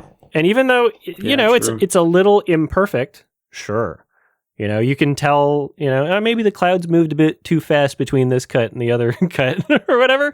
But like the level of ambition and how well it still works regardless is like, oh, wow, like this is very unique. This is very monumental for what it's doing. And using the environment and the look of it to communicate the story as well. Like the simple thing, like what's popping to my head is the silhouette of his truck. We looks back on the distance and when he checks back again, there's another truck there, and it's just like audio design of the tires being popped and Well, speaking of the audio design, and that's another kind of technical aspect, the music, or lack thereof. Exactly. There apparently are about 15 minutes of composed music, like diegetically woven into the movie in a way that you're just not really going to pick up or notice on, really. It's so very kind subtle. of naturally sewed in there. There's only a couple of times I even noticed stuff like that when he first, I think it's when he first opens the thing of money, and there's a wind sound effect kind of picks up and emphasizes the moment in a way that's like, wow, that's a really clever, thoughtful way of doing this in this environment. It's not the big sting, it's not the orchestra coming in and the da-da-da or whatever. It's like so subtle. Yeah.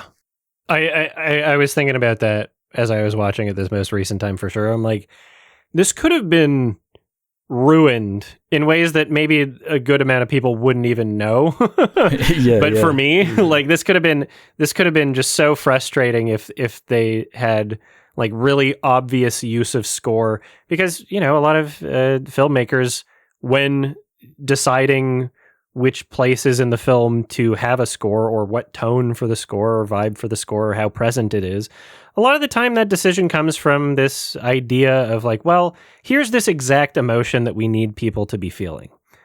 But I think the problem with that in a lot of cases, maybe the majority of cases, is not only can you, if you're an effective enough filmmaker, not only can you get those same emotions from just the filmmaking itself without this extra layer, this extra Band-Aid to try and lean people into a specific emotion, but sometimes it's better if people are able to just have their own experience with it regardless. I feel like this film is one where it does such an effective job at tension building anyway, that it's not even like, oh, by not having music, it's just more interpretable how you're supposed to be feeling. No, it's the emotions are very clear, and it doesn't need music to try and insist that. Yeah.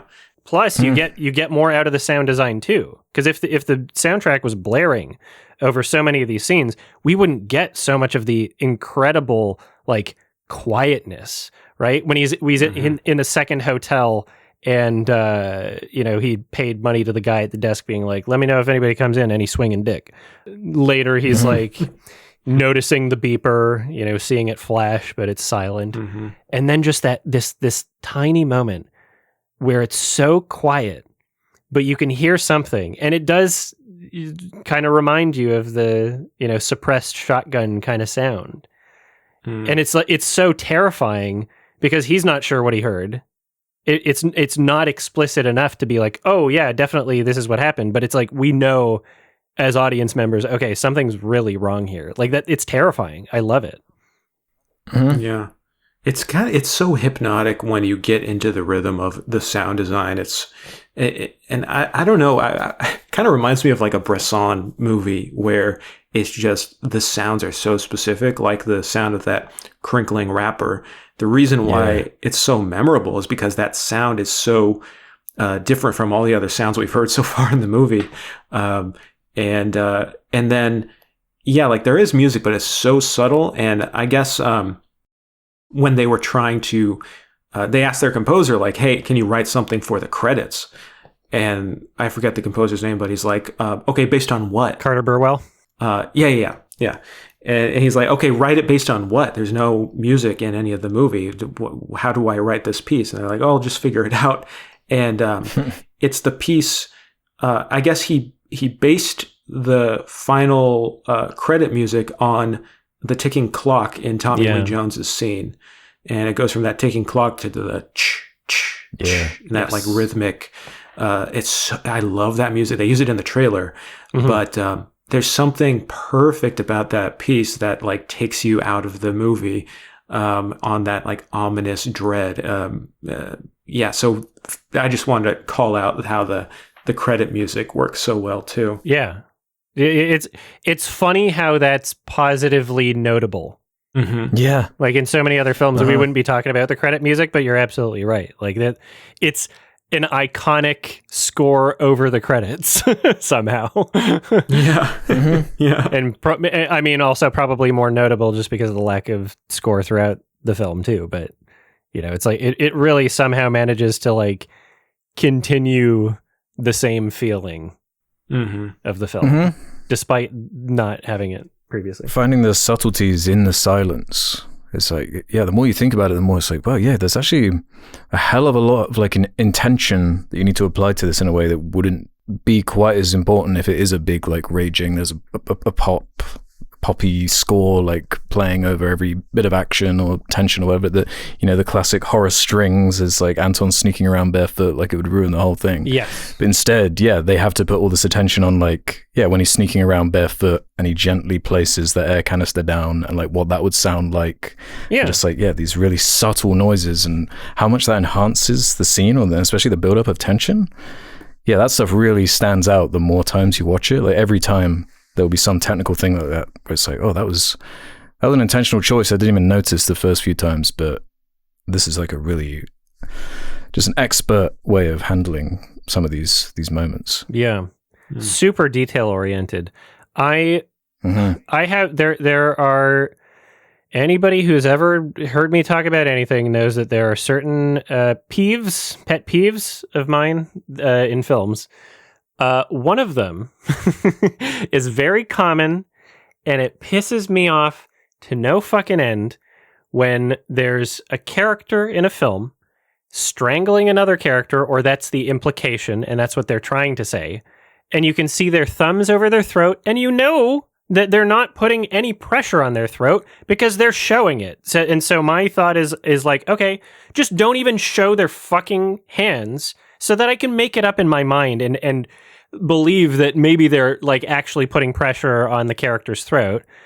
But the Coen brothers found a very unique solution to this. Just build a prosthetic in the guy's neck. It doesn't need to be as bloody as this film, like, although this film is incredible in how effective it is.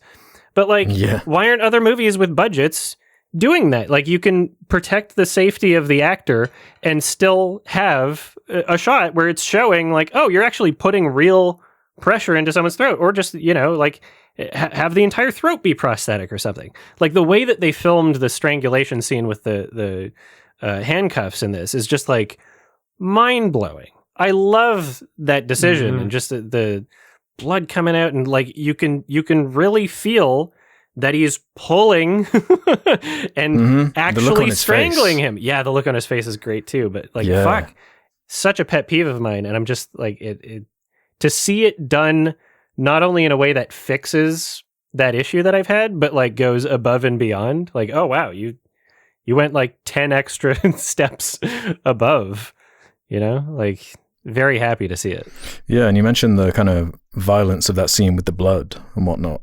And shout out to like all the different prosthetics and moments of violence you do see in great detail. The broken arms, the shrapnel that's being pulled out of these very realistic looking wounds. But that kind of grounds the stuff that's implied and makes the implied violence almost worse in a way. Be it the chicken guy and like his implied fate and that smash cut and how horrifying what is implied by that is, or what happens to Kelly MacDonald, the implication of that cut with him checking his feet once leaving. And that's all you need. It's like 1,000 words in one visual. Yeah, even something like the second hotel guy, you know, the guy he gave money to, when he comes back in, as I was watching it this most recent time, I was almost anticipating like a shot of like his dead body, because in my memory I was like, oh yeah, I remember him coming in and there's some sort of carnage. But then I realized this time I watched it, oh, you just see the chairs out of place. And that's so interesting because I've seen this movie, the milk and the cat spilled over. You know that something's taken place here. And so it's so interesting that in my memory, I remember seeing some sort of like blood and carnage, like something disgusting and terrifying and gross, but they didn't actually show it. And that just proves how effective it was at not showing it, is that it made me imagine something that I later retconned as being real. Like my experience with the film, my imagination is a part of my memory with the film. Like that's a concrete thing that's attached to it. Isn't that cool? That is interesting. Yeah, you get such a good like sense of space that the characters are exploring, and it feels like it's being mapped out. And not even a way that you're thinking. It's completely subconscious, basically. But when you put it like that, it's not even a detail. Even with that strangulation scene, like what I come away with that after seeing it isn't the image of the guy getting strangled violently. It's the scuff marks on the floor from the thank boots. you for pointing that out. I was going to say that too. It's such an evocative image. Yes. Yeah. Very effective. It's it highlights the struggle and force, and also implies like a longer amount of time. Yeah. Like they were there for a while. That many scuff marks, like this is brutal. It's hard work killing a person, I know from experience, you know. So. Yeah, I'm Mr. Beast. Brutal.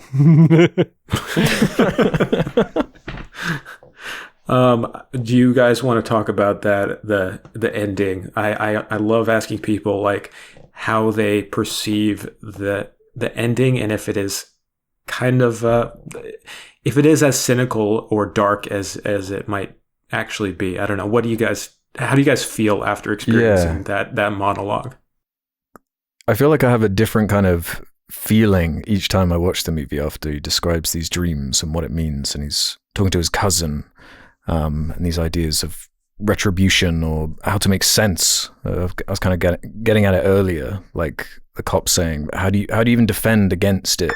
What does it mean? What is it leading to? Which are some of the questions before that scene that get you thinking. And I don't know, through those dreams he's explaining, it does ring as like a nihilistic type interpretation from me anyway, because he describes these two dreams, one where he was given money by his father, but then in the dream he remembers he lost the money. He doesn't know where it's gone. And the other one is about his dad going off ahead of him to make a fire. These two kind of hopeful ideas. It might be the idea of having money and paying your way in some way, or the warmth of a fire. Fire is like a symbol of life or whatever. And that being in a dream and disconnected from him, and his line being, he says, then I woke up, right? To say like, this idea of hope that maybe I had, that my forefathers instilled into me, maybe these principles or ideas that I'm trying to live by are more challenging or difficult to navigate with what I've been presented with. I don't really know how else to interpret it outside of a kind of dark, cold, eye-opening, like splashing cold water on the face of this Tommy Lee character who kind of shifts into being the perspective character by the end. He has these scenes here and there and feels almost like a B-plot type thing, but winds up being the point of the movie. You realize that that's what he was like the whole time. So what do you guys think? I'm similar to your perspective, I guess, in the sense that, like, you know, him saying, and then I woke up is definitely kind of hinting at like, oh yeah, that's not reality, and reality is very cold and chaotic and disturbing, right? Even the title of the film and a few other scenes, it's really definitely leaning into this idea of, there are old men that are trying to make sense of the world around them. There's even the line of the guy being like, I never thought we'd see green hair and kids with bones in their noses. And, even though that might not be relevant to like the carnage and depravity that Tommy Lee Jones's character is experiencing and discovering on a day-to-day basis, it does kind of fit into, I guess, larger ideas of fate and control, in the sense that, he is an authority figure. He's like a sheriff. He thinks he has some sort of control, or at least he's trying to present some sort of agency around whatever area is in his jurisdiction, and trying to prevent these things from happening. But so much just has slipped from his grip, and society is going in a direction where he can't do anything about it. And he's just kind of showing up to every scene being like, well, all these people are killing each other, and I couldn't stop it. I tried, so it's a little vague of an interpretation, I guess, but it's just fitting into the themes of confusion and control and fate and, wanting to understand, I guess, if that makes sense. Yeah. Yeah. And just like this idea that you can't fight change, no country for old men. It's old men thinking about like you mentioned the green hair line and the bones through the noses, like that's their interpretation of why things have gone bad or whatever. And, that's just a uniform kind of truth where like the older you get, the more you try and figure out what's wrong with it. But I don't know, the Anton character, he's like a physical manifestation of the idea of change, and it's particularly a change you cannot fight in any way.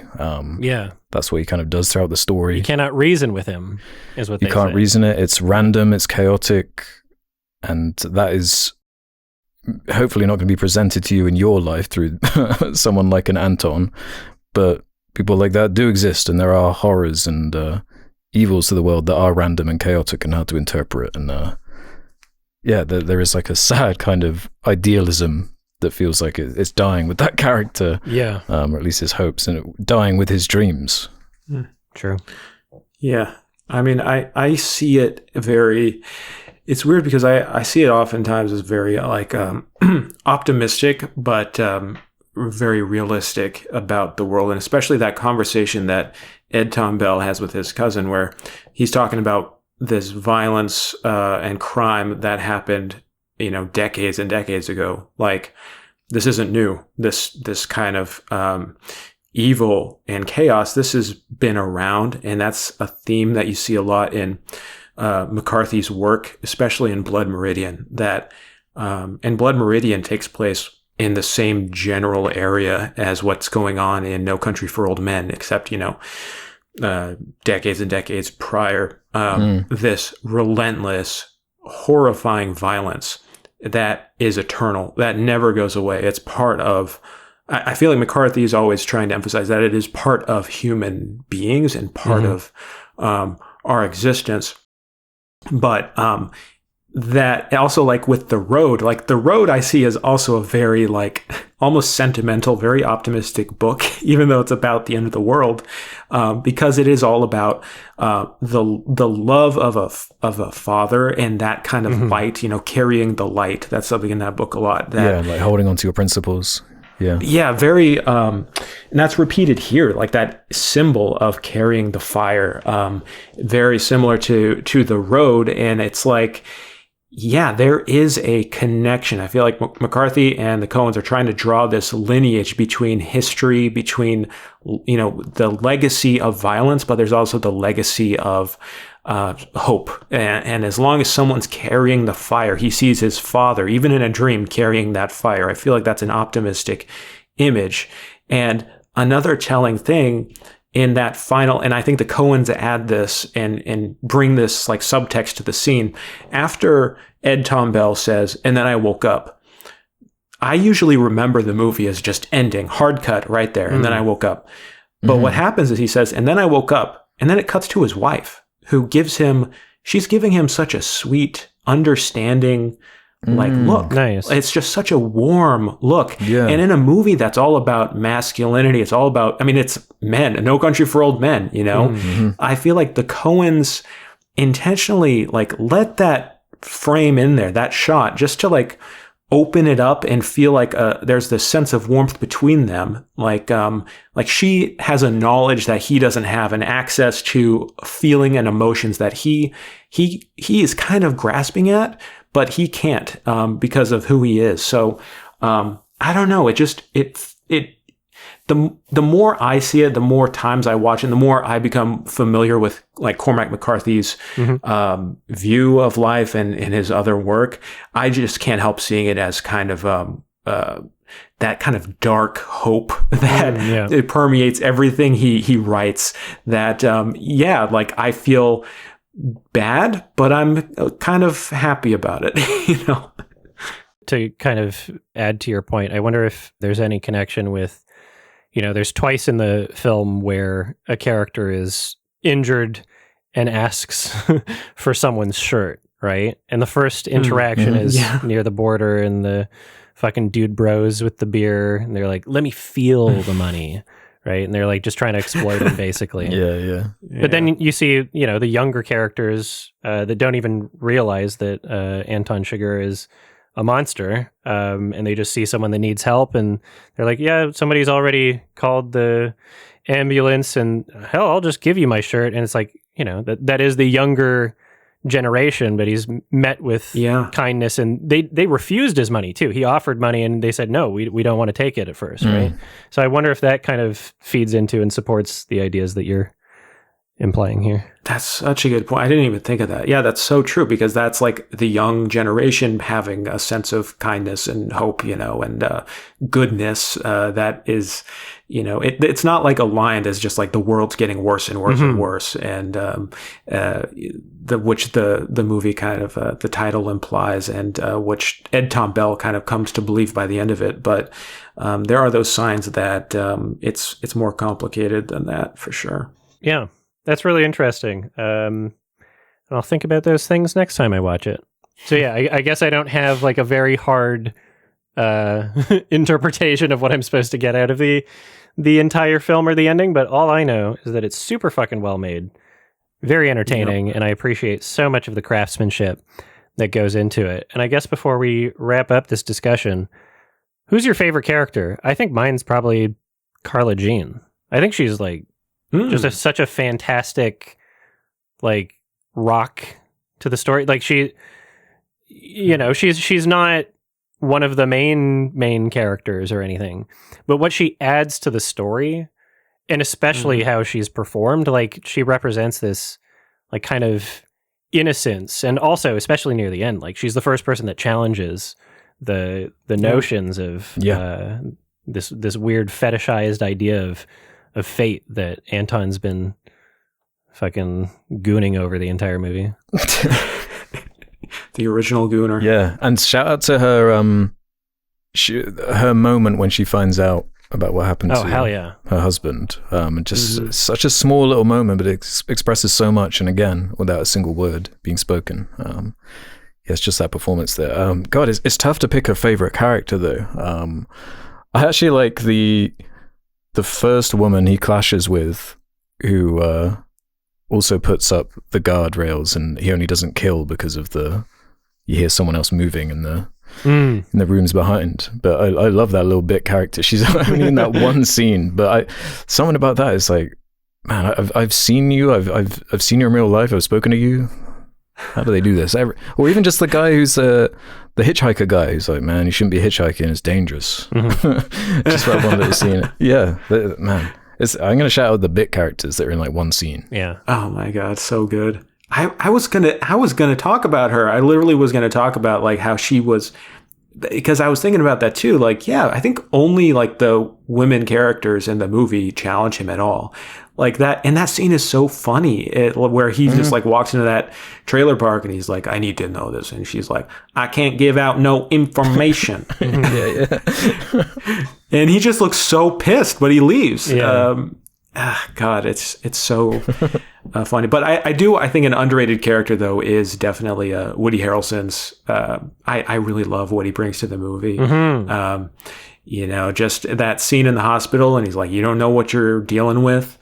And then when he has the confrontation with Shiger and he's trying to negotiate, that is like just the look, the dawning in his face, like I'm dying, like I'm going to die right now. And how he faces that. He already told Llewellyn you can't negotiate with him, and now he's like trying. Exactly. Yeah. And then he's trying to negotiate. He doesn't know what to do. And the phone ringing too. Yeah. And what a way of like dismantling a bounty hunter character as well. Yes. Like going against type again with that Western idea of like, oh, the bounty hunter's come in, he's going to be the coolest guy, he's going to save the day. But it, again, just does not go how you'd expect. Yeah. And perfect casting too, because you think Woody Harrelson, like, oh yeah, this is a guy who's going to go up against him, and it's going to go well. Yeah. And then, and yeah, of course, the way he dies is just so memorable with the phone ringing. Yeah, and he just shoots him randomly. That sound design, the feathers going flying, and oh yeah. And not even showing him his body, just the blood. No. Yeah, and then a lot of fantastic recurring imagery, the blood on the shoes and the blood on the socks. And, not only does that like give us like a very concrete interpretation of what happened to Carla Jean at the end, because we don't see what happened there, but you see him check his shoes as he's exiting. But it also like, I don't know, we could think about it in terms of like, what is that trying to say about like, you're stepping in blood and you're kind of like leaving bloody footprints all over everywhere you go. Like your actions are having consequences and leaving a trail, right? Like that kind of fits into ideas of the film as well. Yeah. The shot of the television, like the reflection and I love all of the doubling. There's lots of double images of Ed Tom Bell being right where Anton Chigurh was. Yeah, very mysterious, and a lot of like, I don't know. There's a lot of those weird images that just stick in your mind, but you don't really know why. Yeah. Well, because his character is like chasing something that he never interacts with once the entire movie, and close to the end when he's coming back to the crime scene, like that's a moment where I guess it's not literal, him behind the door. And he's not, right? And it's like in his imagination, and it's like what he's chasing is just not attainable. Like, could that also be an idea of like the society he's trying to create not being attainable? Like his overall goals for trying to eradicate all of this senseless violence and death, like that's outside of his reach, and he's never going to chase it or catch up to it. Like a lot to think about. True. And I'm giving this a 1 out of 10. It sucked. Easy 10. Nah, yeah. Same here. Yeah, I'd give this a 10. We didn't mention the $25 million budget as well. What the fuck? A nice solid number. Isn't that crazy? That's so low. I know. That's insanely low for what this is. But modest, and they made the most of it. Yeah. What the fuck? Yeah, for how technically perfect it is, that is incredible, and with the cast and everything. But yeah, wow. Pretty much perfection. I love where it sits in their filmography, how much it stands out compared to a lot of their other stuff. Yeah. So the style that's embodied in a lot of their other movies is just so reeled back. I love embracing that minimalism. One of the best Westerns, I think. It's definitely one of my favorites that I've ever seen. So did you said you're giving it a 10, right? Man. Oh yeah. 10 all the way. I'd give it an 11 if I could. Well, you can't. Oh, okay. Yeah, that's actually illegal on this show. Although I saw, Jake, on your top 4 on Letterboxd, you had Blood Simple as far as a Coen, which I haven't actually seen. Oh, yeah. So I'm curious why you have Blood Simple over No Country or Big Lebowski or whatever. I just put, for the top 4, I just put like whatever is on like on my mind, whatever I've seen recently, that I'm just like, oh, I love these movies, you know. I don't think I'd put Blood Simple as one of my favorite movies ever made, but it is. I love it so much. I love how the Coens aren't like professional filmmakers yet, so they do a lot of things. Like they're such precise filmmakers. They don't make mistakes. They do things very deliberately. But in Blood Simple, they're willing to try out things, and they do like really interesting camera angles. They try out all sorts of strange lighting. It is. I'm a sucker for classic noir, and that's what it is. And it's also set in Texas. It's similar location. It's funny. I feel like it has a lot of parallels with No Country for Old Men. You know, dealing with the chaos of the universe. Yeah, I definitely recommend like to check it out. It's really let's check that out. Yeah, I think that's the only one I haven't seen. I love it of theirs. Yeah, except whatever their newest one was that people said wasn't good. I don't remember. Oh, only directed by one of them. Yeah. Drive Away Dolls. I didn't see Drive Away Dolls yet either. Yeah, I'll check it out at some point. All right, it's question time. And before Alex gets questions from the stupid, degenerate subreddit, I've got a question for Jake. So people want to see fights. They want to see people argue. And you've watched my content. Yeah. What are some of my takes that you take the most issue with? Oh man. Where to start? And I can jump in with some because I have to admit I perused your letterbox and picked out a couple of like ratings on there which I can bring up. Oh, Alex, you're gonna fight first? Yeah, who's gonna fight first? Oh really? I would love you to bring that up. I have no idea what is controversial. I don't know. I feel like the main one that I can think of that's recent is that I liked Trap. Oh no. Yeah, that was the ones I had down. Then we should have had you on for that episode. There we go. Yeah. I know.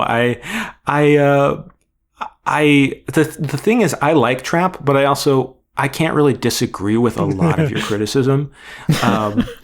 It's just like I like it. I think that what worked for me was like the whole experience of it being like a really ridiculous comedy and being kind of self-aware and dealing with the themes of fatherhood and navigating being a father in the modern world. And I thought that how it dealt with those themes while also being like a playful kind of like Hitchcockian, De Palma-esque like thriller was really fun. And the fact that he cast his own daughter in a role that she really can't act in just made it all the more amusing to me. And it may have been, probably was a huge mistake that he cast her, but for me, it made the movie work even better. So I really liked it. Yeah. That's cool to hear.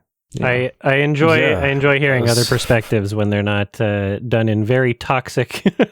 I forgot to add fuck you, Adam. Yeah. Screw you. How dare you? You're a pedophile. Yeah. I don't. I'm always kind of thrown for a loop which films get this kind of fervor in certain communities. And seeing that stuff that happened with The Trap. You didn't believe me when I said M. Night had stands, too. I didn't, yeah, during that very discussion, right? Where I was like, I didn't realize it was on that level, like the Snyder fans or whatever. But it does also seem to only exist like on Twitter, though, specifically, that Trap fandom. The comments seemed fine, like on the actual. Oh, yeah. Nobody watched the video and took an issue with it. Yeah.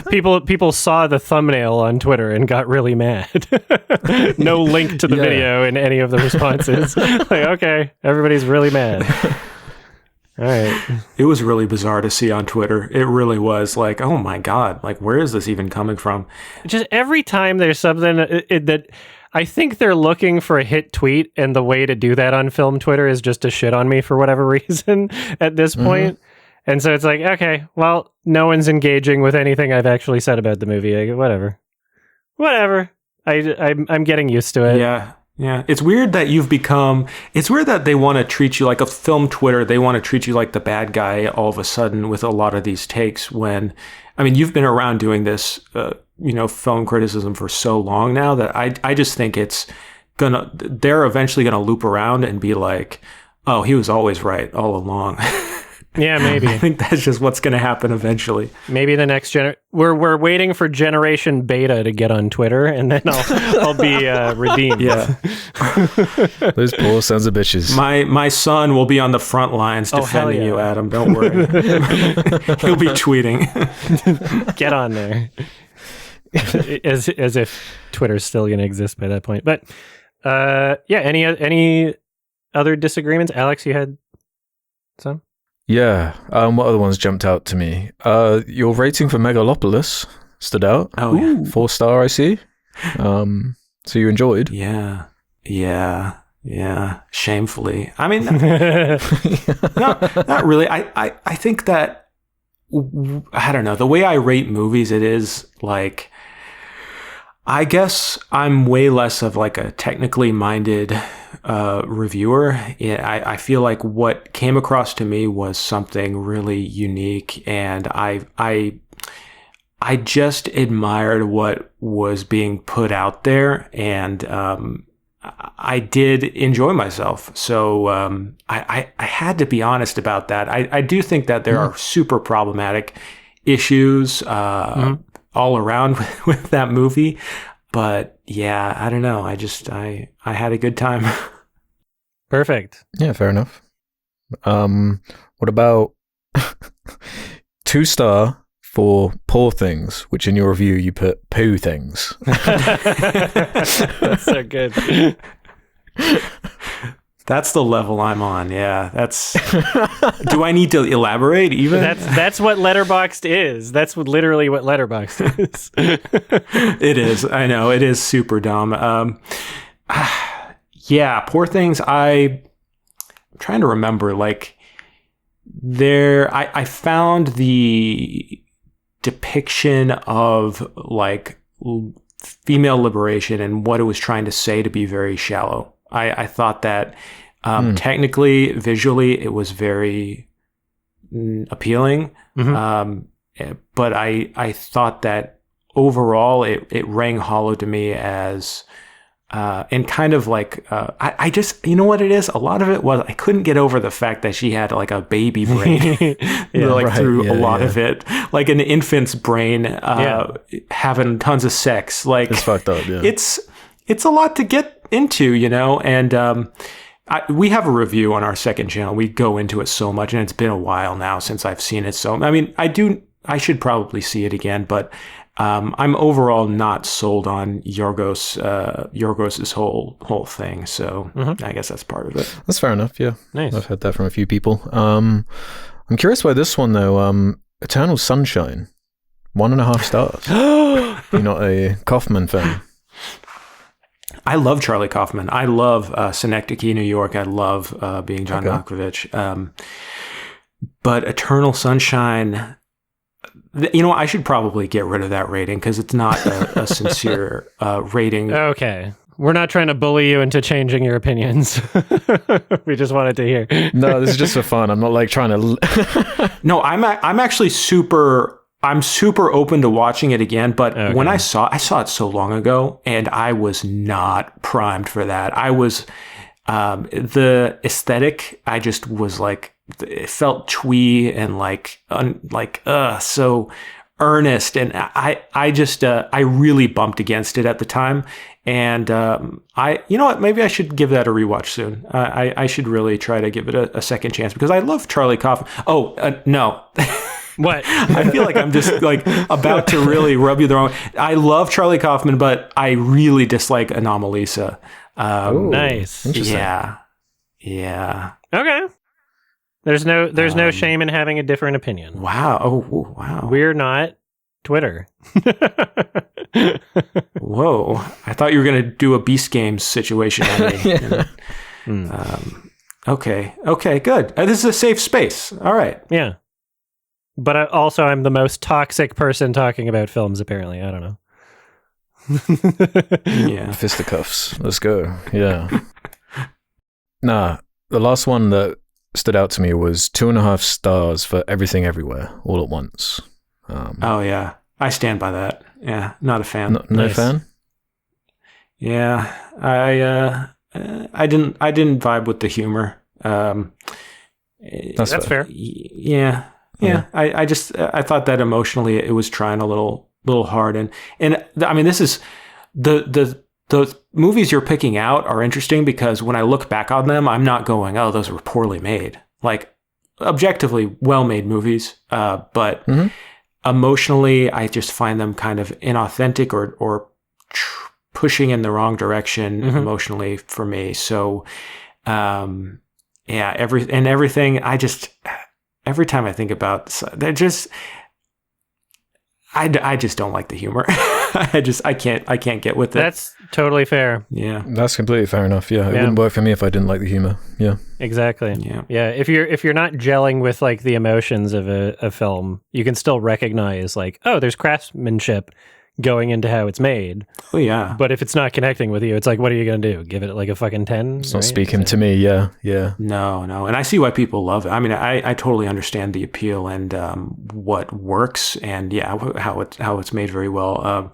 This is brutal. This is like Judgment Day. You know, I'm facing the court of God. Like, ooh. I didn't have a list of your takes. I thought you would have a list of my takes. Alex just kind of put you on the spot here. Yeah, I'm liking this as like every time we bring a guest on, let's just like torture them.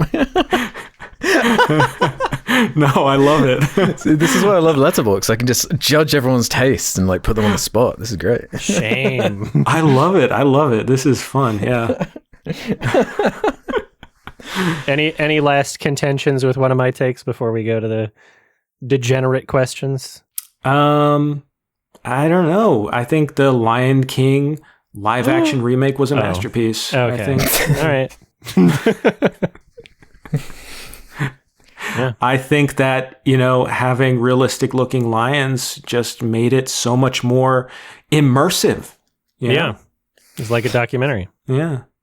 Oh, exactly like a documentary. Yeah. Where there's no skies in real life. Did you guys saw Mufasa, right? Not yet. No, not yet. I'm waiting for digital. Oh, we've been doing that a lot. Good for you. Yeah. That's the right thing to do, probably. I mean, there's things that I'm excited to see in a theater, like Nosferatu, but I've been sick, and like The Brutalist, and like interesting movies that I would like to support during its theatrical run.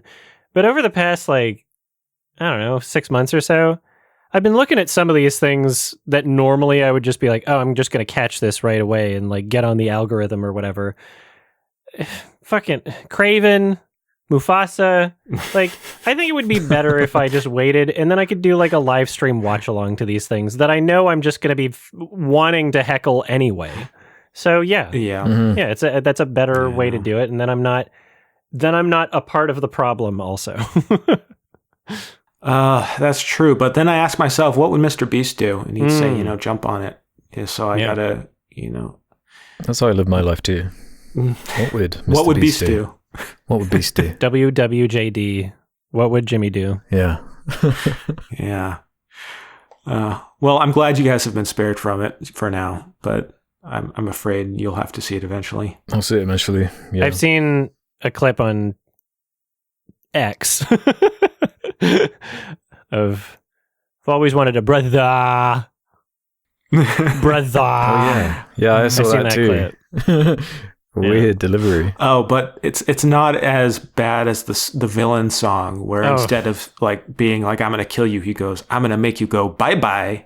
Oh, that sounds hilarious. Okay, I'm hyped. It's like TikTok censorship. Hell yeah. Okay, it's very fun. I'm gonna unalive these characters in Minecraft. Okay, Alex, get those heckin' questions out there. Let's go over to the freaks on the subreddit then, and go to the suggestion thread. Fucking weirdos. If you want to leave questions for future episodes, head over to the suggestion thread over on the subreddit. Just like Dabsloth710 did, who says, "Hey Sards, my question is for man carrying thing. Speaking on your other channel with your lovely wife, and since you just became a dad, congratulations, by the way, do you look at movies and stories differently and maybe appreciate some of them, or the opposite, through the lens of being a new dad? I'm kind of curious about this too. I've heard this from multiple people that certain perspectives on art in particular will shift when that happens in somebody's life. And of course, it's still fresh for you with how young your kid is, but I'm sure gears are in motion, things are moving. Do you have any experience with this so far? Wow, what a lovely and respectful comment from someone I just called a freak like an hour ago. It's fine. You all suck. No, congrats to you and your family. Thank you for that nice comment. I will say that, funny enough, No Country for Old Men, I watched it right before. So my son's like a month old, so I haven't had a lot of time to reevaluate my taste in art. But I think if there's anything I've felt recently, it's a sense of urgency of I have very, very little time to do anything. So whatever I focus on needs to be highly intentional. And with No Country for Old Men, I watched it, probably like a week before he was born. And I guess those themes of like fatherhood I picked up on, that story of his dad. And I guess you just have a sense, I don't know, I feel maybe more like sentimental about that stuff and just evaluating in general, like, okay, what am I doing with my time? I need to be very careful and maybe spend less time asking myself, what would Jimmy Beast do? And instead ask myself, what would Obama do? I don't know. I don't know. Someone else. Yeah. So there you go. That's my answer. No, I dig it. Perfect. Let me read. DHMO Protection Agency has one for all of us. Y'all often seem more excited for indie and mid-budget films, but are there any blockbusters you're interested in seeing that are releasing in 2025? I've got a handful. Superman. I'm really curious. I like James Gunn. I want to see what that looks like. If he can change the optics on a character that's been shoved into the sand for decades now. A little bit of hope would be nice if they could get that right. Yeah, I'm intrigued by it, for sure. I'm curious to see what it turns out to be.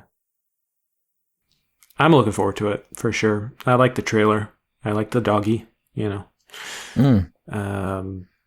feel like has a good handle on it so far, but I think I'm more looking forward to what Marvel's going to be up to, just because I like seeing the desperation. I like seeing them pushed into a corner. I want to see Fantastic Four, Is that the big Marvel one this year? Is Fantastic Four? Oh, and Captain America, with Indiana Jones Hulk. Oh, God, that looks really bad. Yeah, it does. The closest thing... Yeah, this isn't even a high-budget film. I'm looking through my watch list. but there's also a chance that some of these, are just going to be big. Like I didn't put Superman in my watch list. I'm just going to see how I feel when it's out. Mm-hmm. And I'm not going to have to be reminded that it's out by my watch list because people will be talking about it. When's new 28 Years Later coming out? Is that 2025? Yeah, it is. I had that. All right, there we go. That is, yeah. That's a good pick. But is that even like a... Like, that's going to be like a mid-ish budget film. Like, what's the budget on 28 Years? Mm-hmm. Yeah, what is like the minimum classification of a blockbuster? How much do you have to spend for it to be classed as one? I guess I'd never thought about that. Apparently 75 million. 75 million for 28 years. Okay. Yeah, that's what Google says. Yeah. I need to see those movies. I haven't seen any of those. Yeah. Just see the first one. Yeah, you can skip the second one. Yeah. Okay. Yeah. Or watch it. I'm also looking for curiosity of it. Are you guys excited for Avatar 3? No. I had that written down. Like I have my issues with Way of Water, but I don't know. I just have to see what James Cameron is doing. I have to. I'm sorry. Yeah, I'm obligated to watch it as well, but I'm just... I'll definitely see it. I have just accepted, and I have in a childlike way, I treat James Cameron as kind of a godlike figure, or a demigod, you know? So I have 100% faith he will make the best movie ever. I really liked Wave Water. I love The Abyss.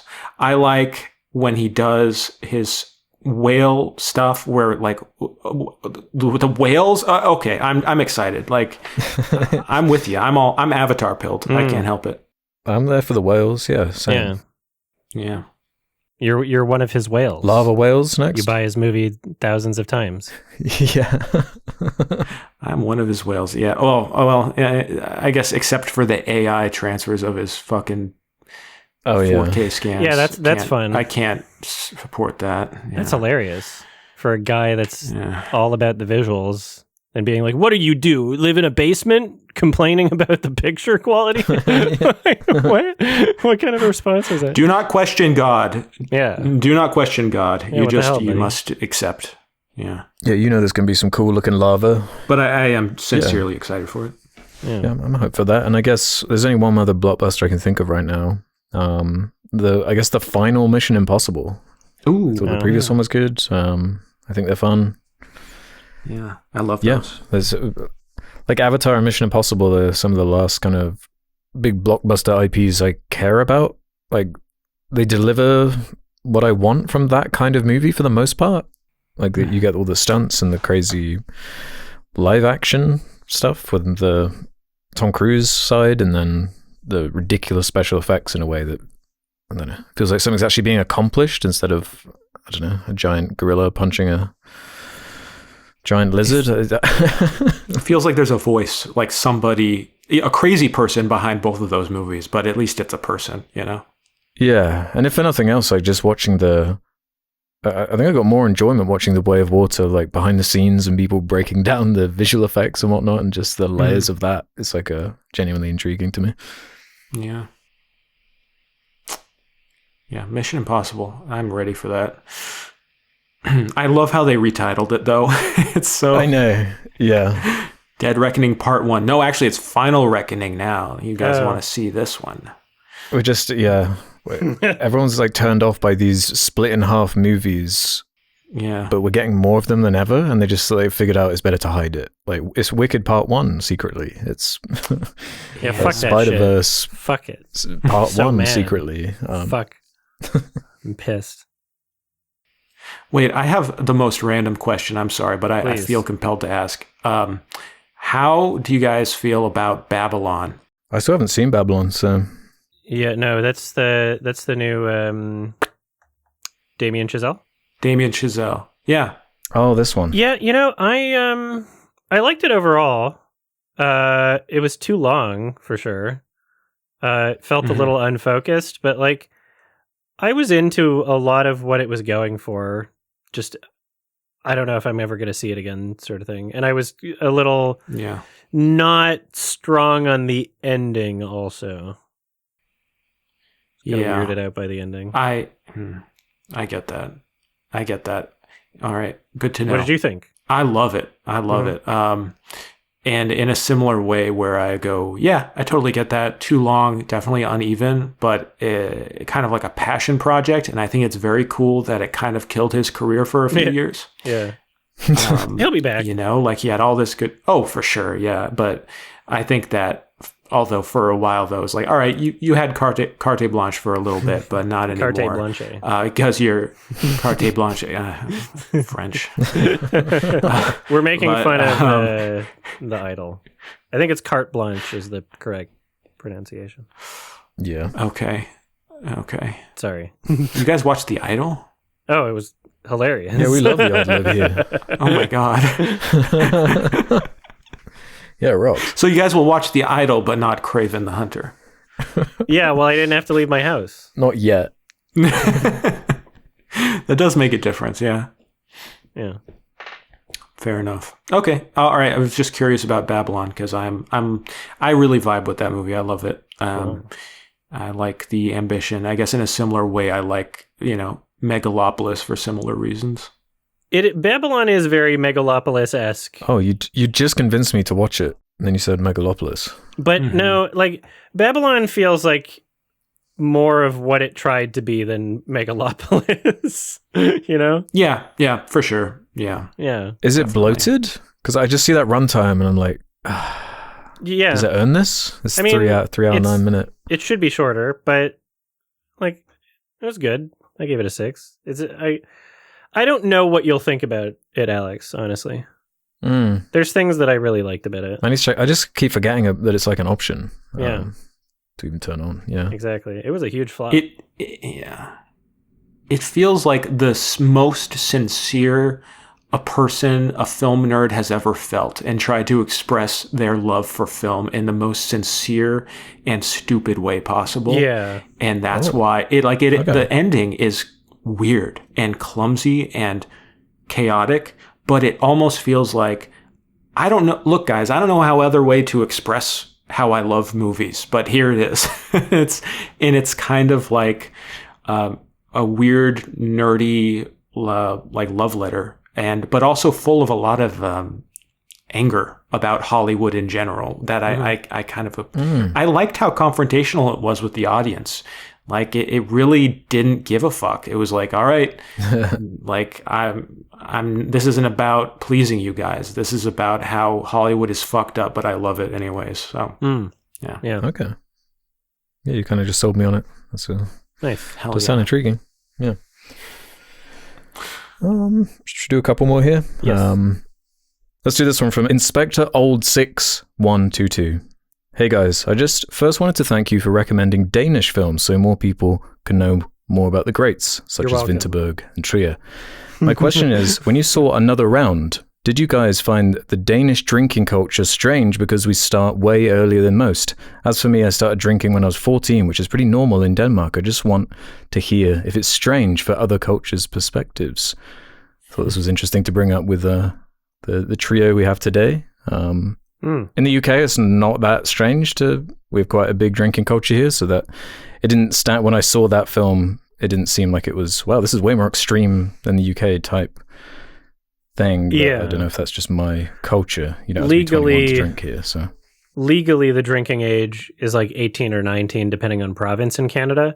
But I mean, culturally, and I'm pretty sure legally, like, if you're a parent and you give your 15-year-old a beer, like, you're not going to jail. Like, as long as it's just a kid can't buy it or go to a bar sort of thing. And so culturally, like, as far as my experience goes and just what I've observed, like, that seems to be like a more common thing is like, oh yeah, you'll get introduced to alcohol at like, I don't know, 15 or something, but you're just not going to the bar. Like, I don't know. It's not socially acceptable for like kids to get drunk, I guess, but like they're doing it anyway, sort of thing. Mm-hmm. Yeah.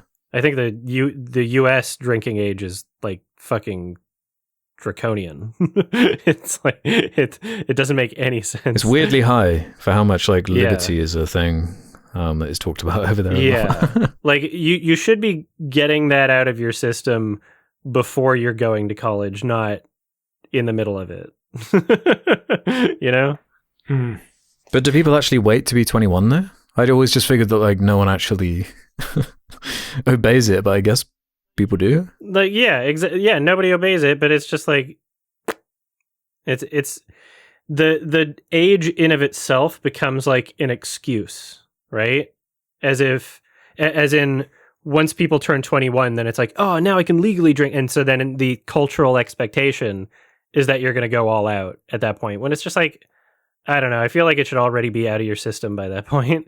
Like, you should be making plans for your life at 21, not like fucking it up for a year. I just feel like it because the drinking age is so high here, that it extends this focus on like being a kid, and there's this just like super. I mean, America. I feel like the culture here is borderline Puritan and so insane. Much and very hypocritical. And I grew up in I grew up in Arizona, Phoenix, very conservative culture where I was. So, and I mean, in high school, we had assemblies like every year where we'd have speakers come and be like, my best friend drank alcohol and he died. And, he drank so much alcohol one night, he fucking died. And it like trying to scare the shit out of us about drinking any alcohol.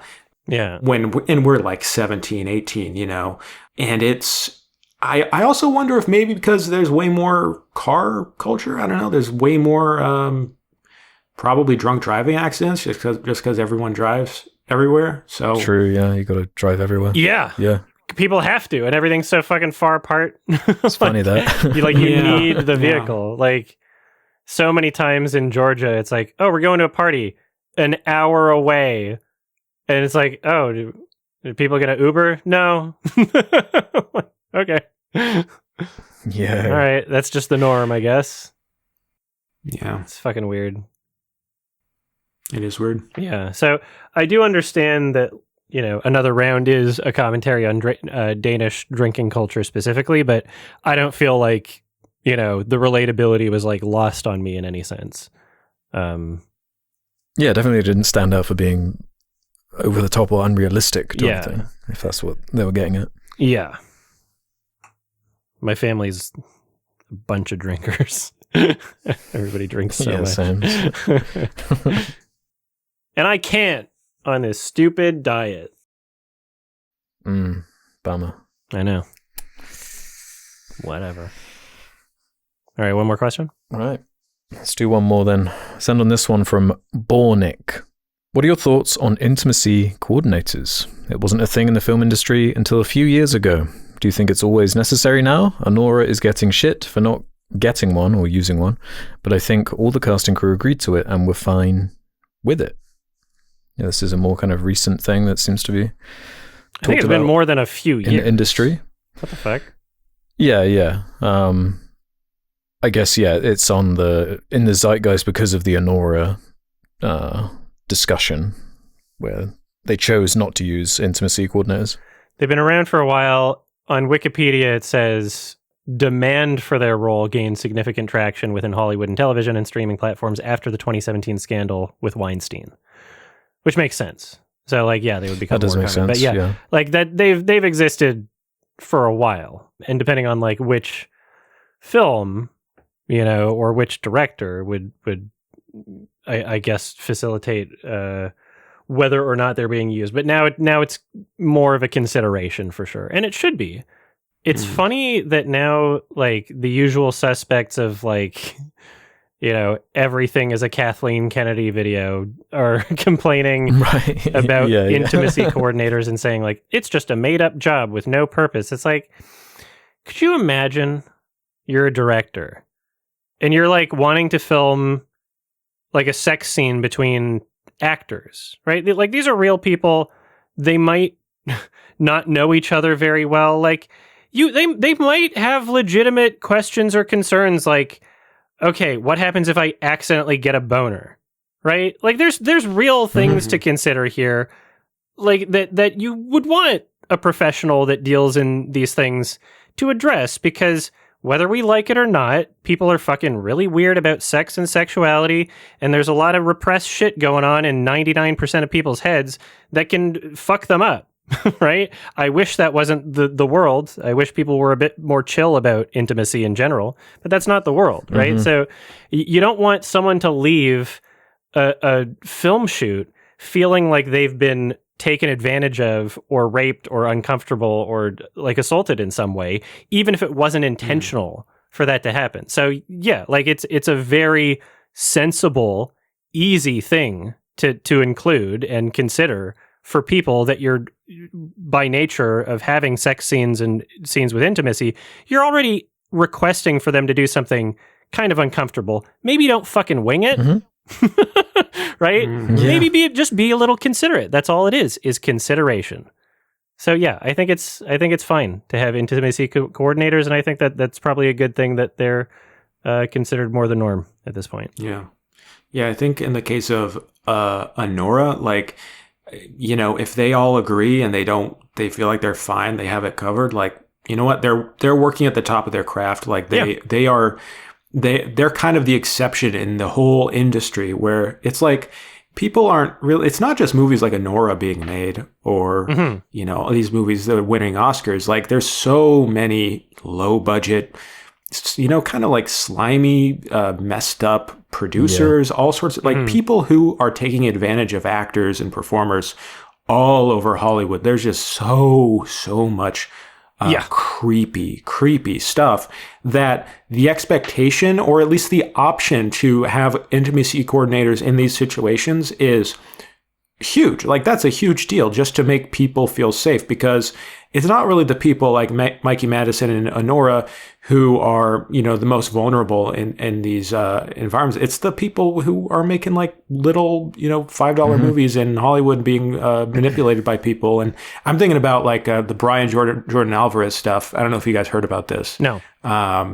This was a big thing that came out about this comedian, his show, I think it's called English Teacher. Anyways, there was allegations of him behaving very inappropriately on like a very low budget like web project years ago with someone and assaulting them during the filming of the scene. And that's something that would be avoided with an intimacy coordinator. So yeah, I'm all for increasing that awareness and for having that access for people. Yeah. Yeah. Why be upset? Like, just any angle. Because it's woke or something. But like, imagine, like, just think about some of the awful shit that was happening in the previous decades before, you know? Like, imagine Hollywood in the 50s or whatever. Like, I don't even want to think. It doesn't bear thinking about some of this stuff. So yeah, of course, anything that can counteract this grotesque behavior, I'm all for. So yeah, you know, like one day I took two American friends, Ralph and Peach, to a ski hill, and I thought for sure I can teach them how to snowboard. I learned that I could not, and I was in over my head, much like Llewellyn. I had no idea. I thought, you know, I could explain it to myself. There were a lot of things I didn't account for. They were falling all over the place. It was a disaster. I still had fun. I couldn't imagine, like, I think I would want that extra sense of security of like a professional who's had these conversations with people and not just fucking wing it. Like, even if I could think like about what I would say to actors to make them more comfortable in a situation that is inherently probably uncomfortable for them. Like, even if I have an idea of what I would say, I think I would like that extra sense of security to make sure that I'm not accidentally having someone feel like they were taken advantage of or put in a really uncomfortable situation and then, like, you know, didn't want to say anything because I'm like the director or something, right? Like, it's best to just have that extra sense of security. It's not a big deal, right? Yeah. It's considerate. Sure. It's just, if you're a considerate person, then you should have no issue with this. Yeah, absolutely. Yeah. All right. That does it for questions. That was a lot of fun. Yeah, that was great. We have a recommendation for the next episode, Alex. Yeah. So it's I feel like I'm just really hovering around the 2000s, early 2000s right now, and this next one's not going to break this curse. But I think this would be a fun, interesting discussion. I've never seen this movie, and there's no way you haven't, Adam, with how much you talk about this guy. But I want to do 8 Mile by Curtis Hanson. Sweet. Cool. You haven't seen it? Yeah, I'm curious. I haven't seen it. I don't know. I just missed Eminem. Like, completely. So yeah. It's been long enough for me. I've kind of been wanting to revisit it anyway. Perfect. And yeah, it's been so long that I don't even have a rating for it. I think maybe at one point I did and was like, I don't know how I actually feel about it. Yeah, so. Yeah. Okay, sweet. Cool. Okay, awesome. Very excited. If you don't want to be spoiled for 8 Mile, watch it before the next episode comes out. These episodes come out every 2 weeks. You can listen to them early by going to sardonicast.com, sign up for premium, or patreon.com/sardonicast, or click the join button on YouTube. Also, we got a Sardonicast highlights channel. Go subscribe to that. Hit the bell. Buy some Feastables. And yeah, thank you so much for being a great guest. Thanks for the recommendation. Yeah, that was really fun. Oh, thank you guys. I mean, I really, I just want to say, like, I really appreciated you guys inviting me here. This was a ton of fun. So, yeah, I love what you guys do. So, thanks for including me. It was really nice. Thank you so much. Where do people find Thank you? Shout some shit out. What are your socials? Social, you know what? Just go watch Mr. Beast videos. He needs it more than I do. So Yeah, he needs it, man. go check him out. No, I don't know. Just man carrying thing. Yeah. Or woman carrying man. Yeah, woman carrying man for more movie related discussions. Yeah. If you want to see me lose my mind currently over the wonderful movies in theaters right now. Yeah, and then the upcoming family vlogs channel where you can exploit your child called Man Carrying Baby, and you can make them a celebrity and monetize the shit out of it. Oh my God, what's going to happen when Mr. Beast has a kid? Oh no. Oh my God. Baby Beast, yeah. We're falling into this hole, aren't we? This is inevitable. We are reaching new levels of success. Yeah. That's the truth.